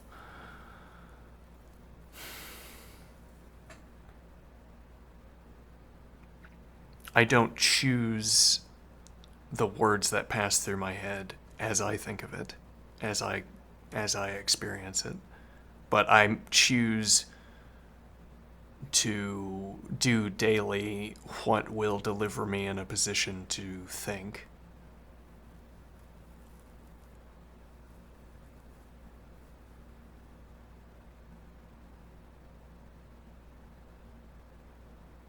Now, what is the idea?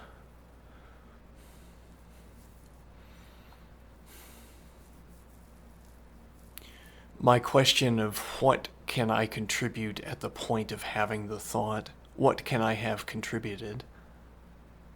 Over the course, when the thought begins in my head, it's going to continue until it reaches the end of a sentence, and the follow-up sentence isn't obvious to me. As if the continuation of the sentence ceases to be obvious at some point, I suppose, its end. So once a sentence begins in my head, it's going to continue through to the end. Or until I'm interrupted, but let's ignore that. Going to continue through to its end. Okay, and now again the question is, at the end of that period of time, what can I have contributed? I want to say nothing. There's nothing to constructing a thought, up to the point of getting pencil and paper, but again, the first pass of the words through the head, there's nothing to the construction. There's no contribution I'm making to the construction.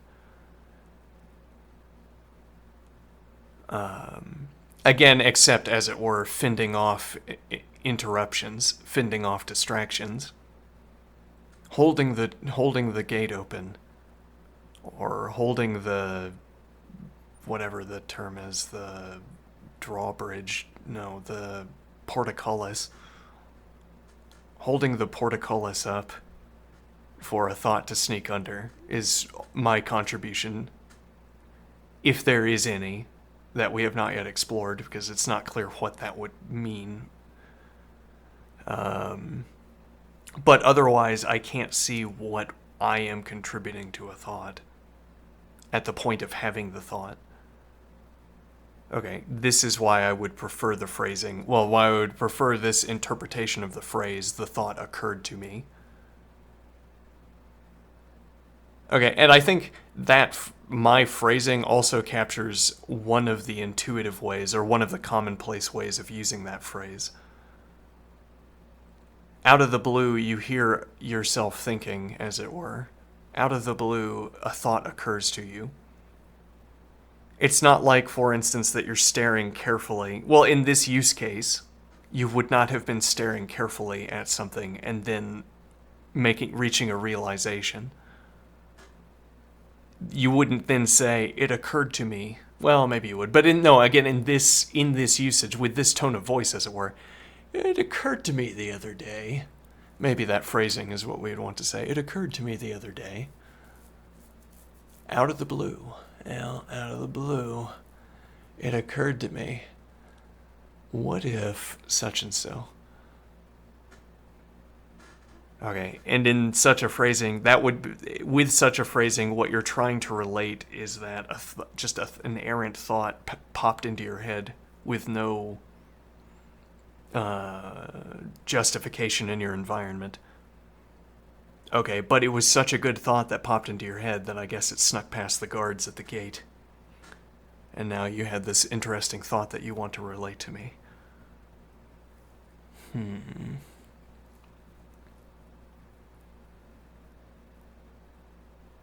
It occurred to me. So I get my point here, I guess, is that there's a commonplace usage of this phrase, it occurred to me, a frequent usage of this phrase, wherein we're using an interpretation more like mine, where a thought occurs. It's like an event that unfolds that you're there to witness.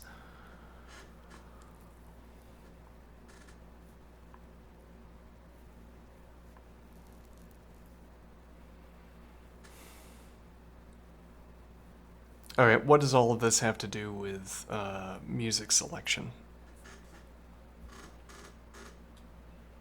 I'll consider that shortly.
Okay, I'm back.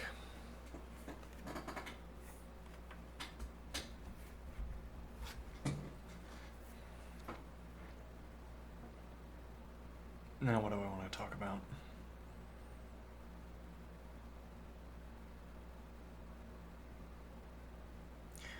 Thinking as an event that occurs to me. No, so we were talking about music selection. And what we were wondering about with music selection is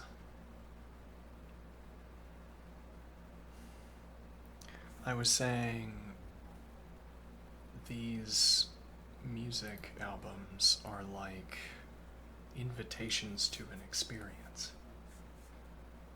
When I have decided that I would spend a night thinking seriously, when I had hale and healthy arrived in my thinking chair to think, I loaded up one album. Or, okay, yeah, we could go to that example again. So, if I'm maintaining a practice of listening to music, okay, then one of my forms of engagement with an album is to listen to it once and then to yearn for listening to it again. I want to listen to it again. But I have to find time for it. When does one find a spare 45 minutes to an hour to sit in the dark quietly? End of day.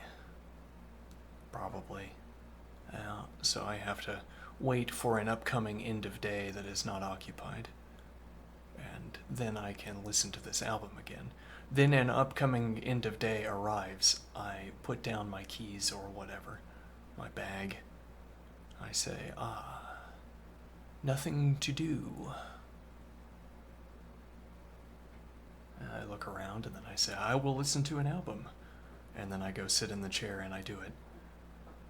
Okay, why did I want this idea of a common event in having a practice of listening to music? Unclear. Alright. Earlier idea, talking about sad music and lying back on a bed.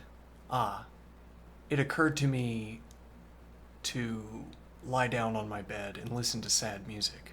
Why? I was sad. Oh.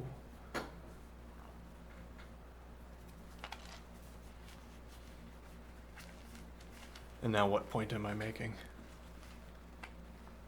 Yes, I was accusing people of deriving all of their behaviors from television shows, sitcoms. Yes, one of my favorite pastimes. Where did you get the idea of listening to sad music, of lying in bed and listening to sad music? Where did you get this idea from? Did it occur to you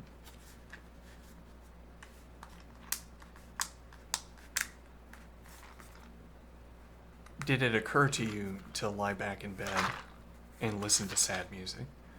When was the first time that it occurred to you, and was that before or after you had heard of the practice?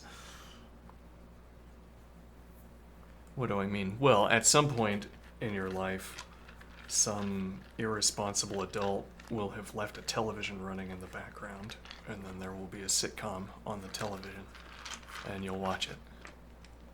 Right? And there will be someone depicted in the sitcom who's sad, and that person's going to lie back on their bed and listen to sad music, and sad music will play overlaid on the scene.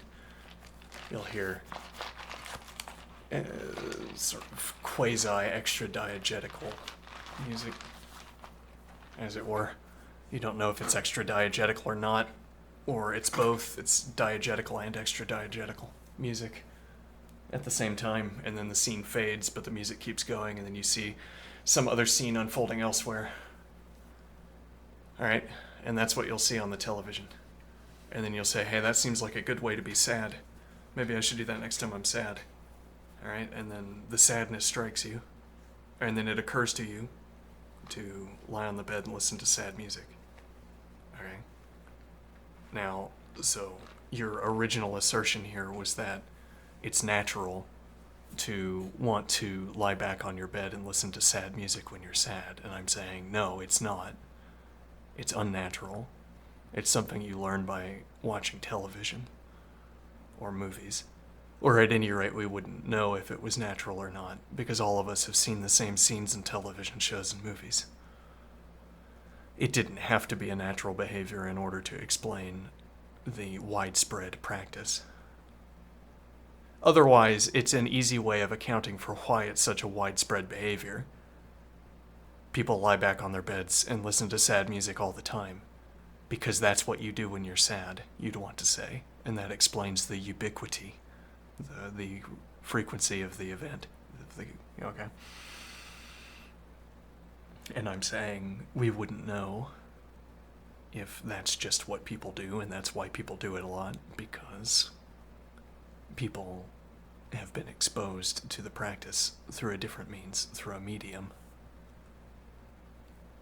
Of course, it didn't have to be television. If lying in bed and, well, yes, it complicates matters, doesn't it? Listening to music in bed, you don't even have to mention where the music is being stored, because the idea that you couldn't listen to music in bed is somehow beyond imagination at this point. Whereas, if you wanted to listen to sad music in bed 100 years ago, you'd have to invite some people into your room. Well, maybe 150 whatever years ago. You'd have to invite someone into your room with musical instruments or something. Or you'd have to make it yourself. And that would be a wholly different... No, I mean, you wouldn't... Rare would be the instrument where you could lie back in bed and listen to sad music if you had to make the music yourself. And then maybe the practice would have been sit in front of your piano and make sad music. But then it wouldn't have been the piano either. It would have been... It depends on how far back you want to go. Yeah, well, whatever. Anyway, so what point are we making?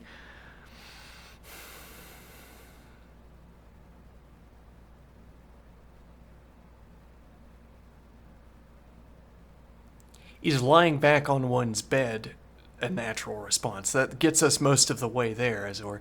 It's like people prior to 100 years ago had just not been introduced to laying back in bed sad 2.0, which involves the incorporation of music. Like if it had been a long-standing practice that people went to bed when they were sad, now you just... Well, they might go to bed and play Tiddlywinks or whatever, hoop and stick. I guess they wouldn't do that in bed. Whatever was available. Maybe. And then listening to music became available instead of hoop and stick, and so they started listening to music in bed while sad instead of playing hoop and stick in bed while sad. Okay. And what point am I making here? Well, that would explain the sort of genealogical, the sort of lineage of this activity, because you'd read in a book, Lady such and so of house whatever was sad, and so she went to bed. And then you say, oh, well then, okay, there's your historiological evidence or whatever. There's your evidence that this happened, that people used to behave in this way. But then there is also your exposure via a medium to the concept of going to bed when you're sad.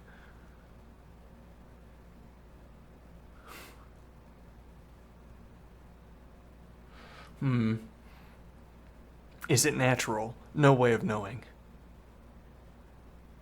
Okay. Is it natural to feel a burning desire to exercise when you feel sad? I guess we'd want to say no. It's easier to associate sadness with a weakness in the knees, a giving out of the chest, of the heart, than it is to associate it with a pounding heart from sweating exercise.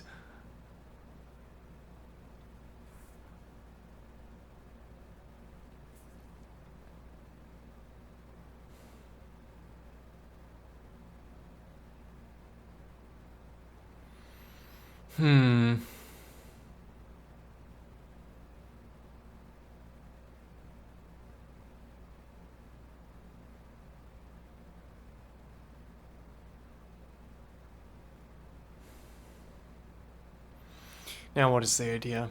Well, and so we also learn, now that I've laid out this entire side case, yes, well, the point is you lay out the side case and then you go back to the main case, and they're two of a class.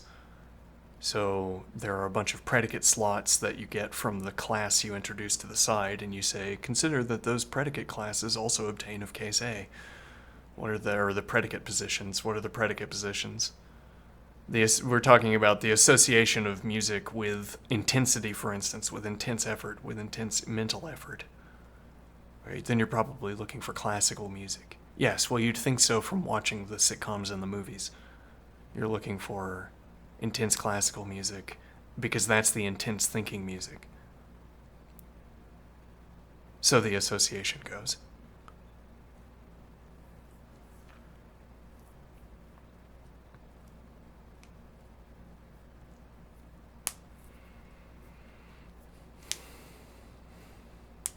Is this natural? It wouldn't have been possible prior to roughly 100 some odd years ago. Natural, what does that mean?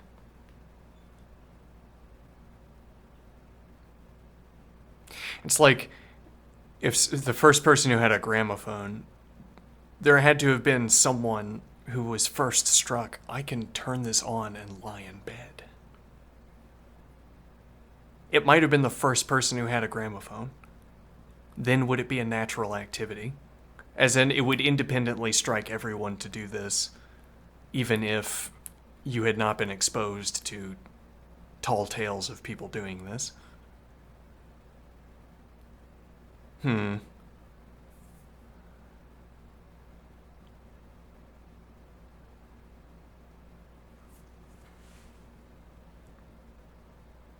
Strange. Yeah.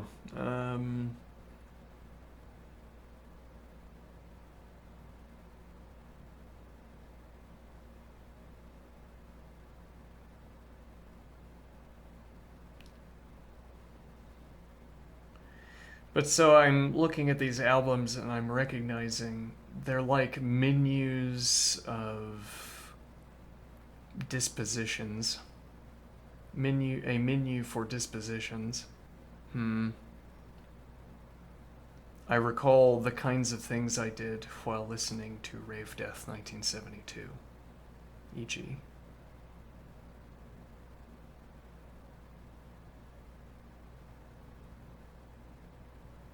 Or Sun Lux albums. I recall. Okay. And so I formed up an association between listening to, say, Rave Death and working intently, thinking carefully. Yes, I like to think I was, well, I might now want to say tricked, as it were. I tricked myself into having emotions.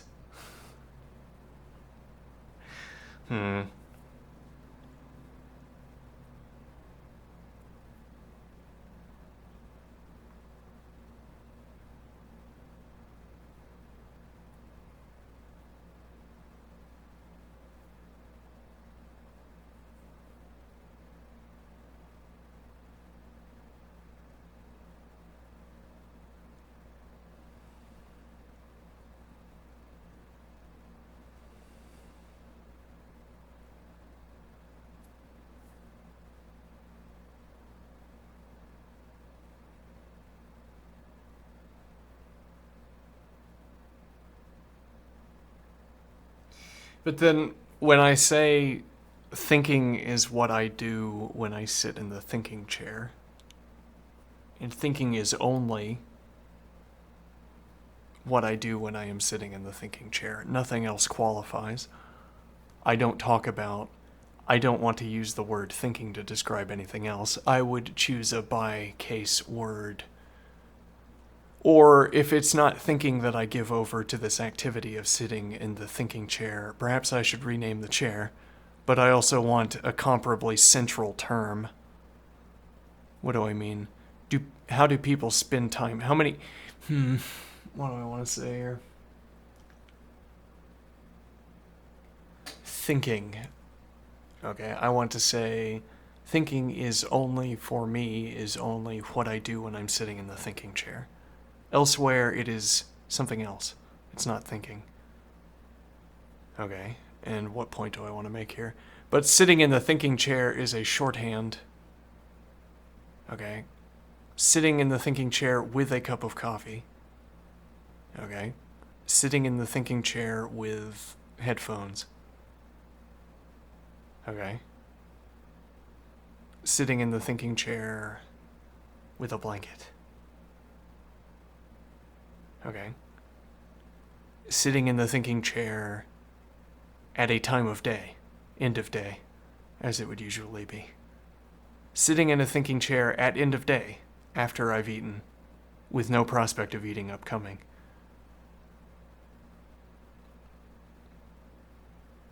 Okay. I'm saying sitting in the thinking chair is a shorthand for whatever patterns there are in my practice of thinking.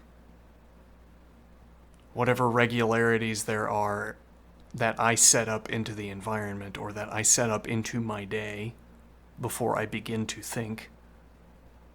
Okay, so what if I want to say I have a practice of raising the portcullis for thoughts to pass by?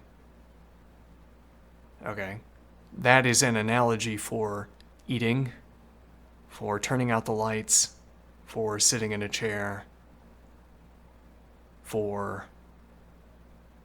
It's, well, not really an analogy, it's a... Well, yeah, you'd probably want a better word there than analogy.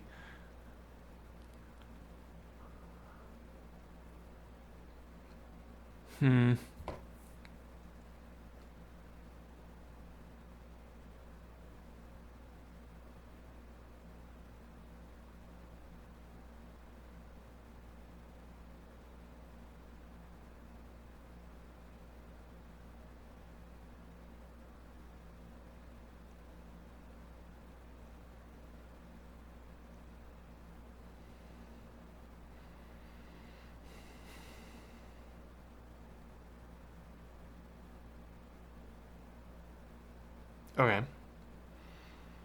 Now, when I look at these folders, I experience this, whatever that means. Somehow I can tell my disposition towards these folders, towards these albums, is one of selecting how I want the upcoming hour to go, or the upcoming night, evening, whatever it is currently. I say, I want to listen to Rave Death, not because I want to listen to Rave Death, but because listening to Rave Death is how I start a night where I am focused and intent. And I want to be focused and intent.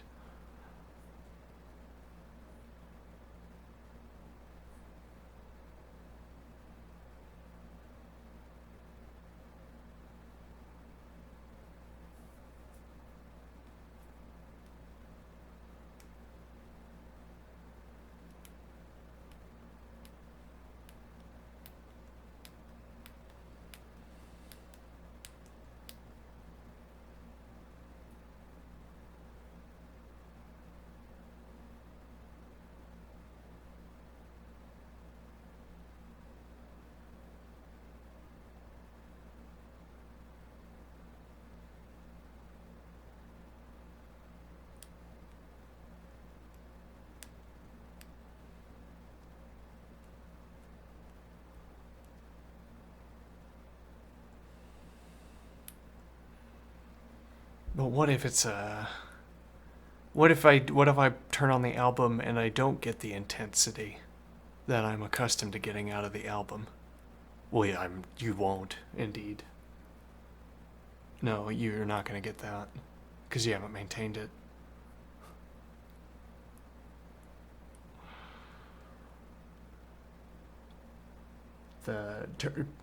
Putting on the album was the last step, was the last scheduled action before raising the portcullis. It wasn't what triggered having good thoughts. It was the penultimate activity. Though it's also the most obvious candidate. You'd want to say, wow, I have the deepest thoughts when I put on that album. Because you have the association going the wrong way. I have the deepest thoughts when I put on that album, as opposed to whenever I decide or whenever I feel like I'm going to have the deepest thoughts, I put on that album. Why? I find that when I listen to that album, I have the deepest thoughts. It's like some kind of harmony between action and the music ultimately, but it's not magic, as it were. I don't think if I put on one of these albums, I'm going to be able to think clearly again. Well, I don't know if I'm going to be able to think like I used to if I put on one of these albums.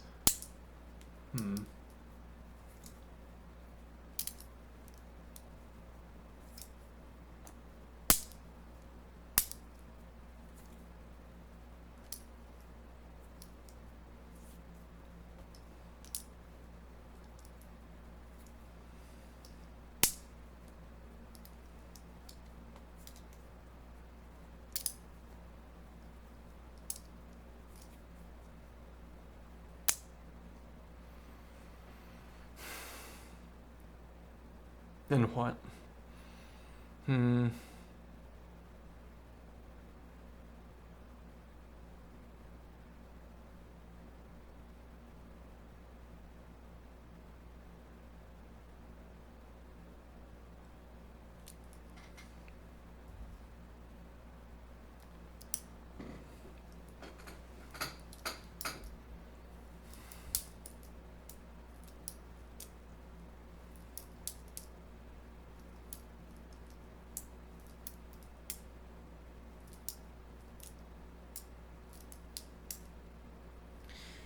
Yeah, there's this sort of fear. I can recall the intensity of my efforts from years ago.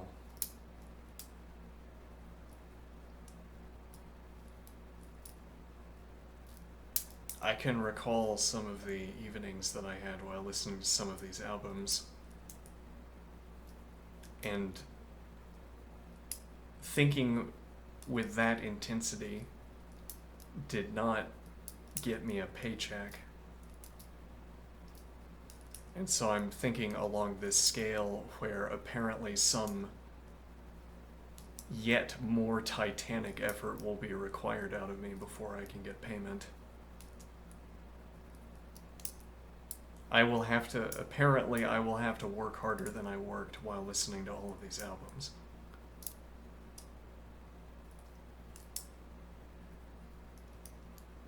Which does not seem possible.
Hmm.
Forgot to try and change my stream title. One moment.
You know, the thing is, you listen to an emotional album, at the end of it, you feel like you've done emotional work.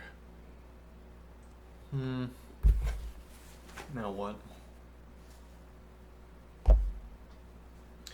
Well, but what is depicted is a salient question here.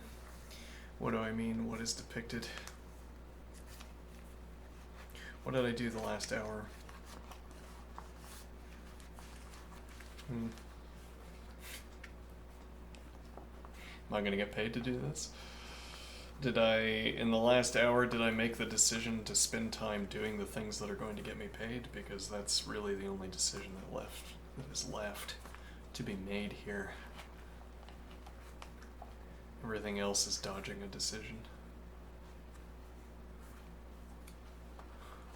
Or leisure time, if it turns out that leisure time is required. There's not another decision to be made after this one. Well, really, there's not another decision to be made before this one, we might say.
That'd be more persuasive if we got this in before the castling.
Hmm.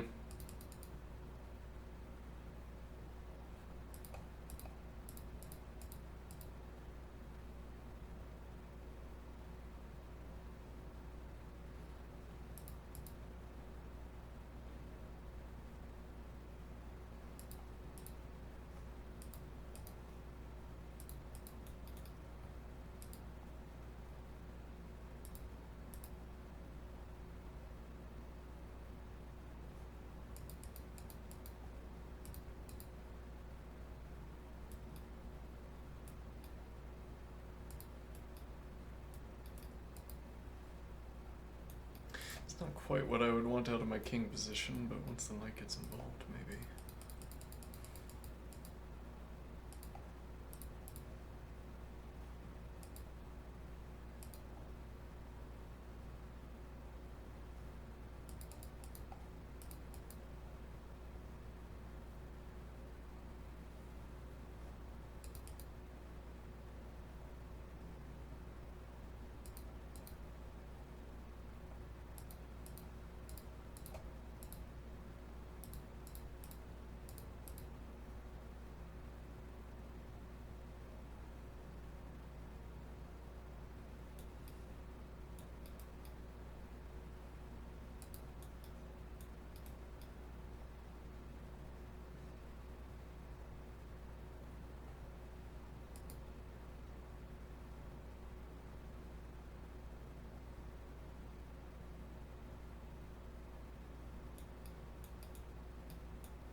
Harmony.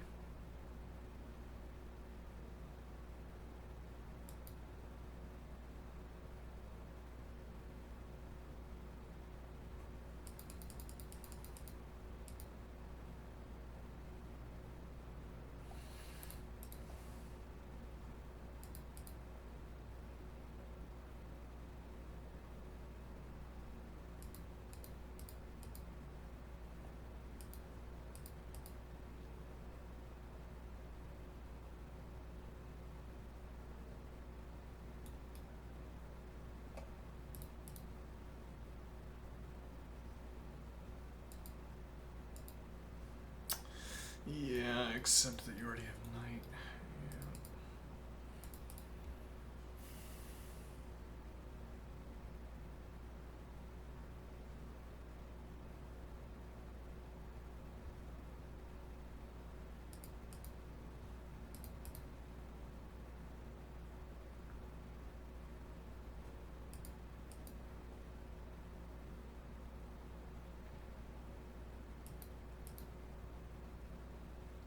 Where's the punishment? Hmm.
Yeah. Hmm.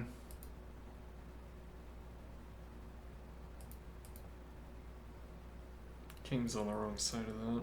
Yeah.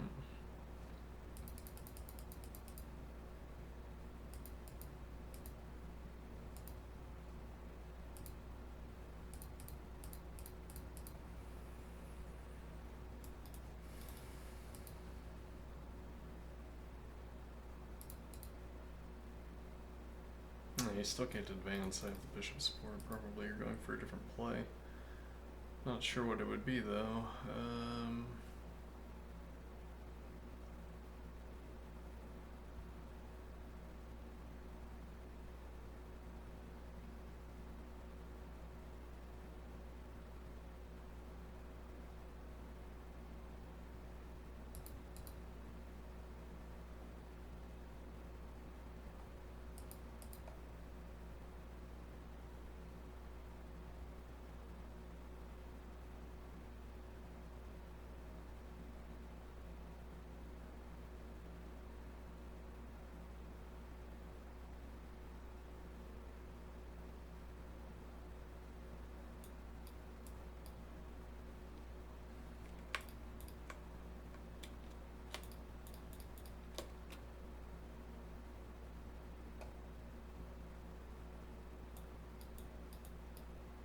Mm-hmm. Well, I'm gonna go eat dinner. I'll be back for whatever comes next. Okay, have a good one.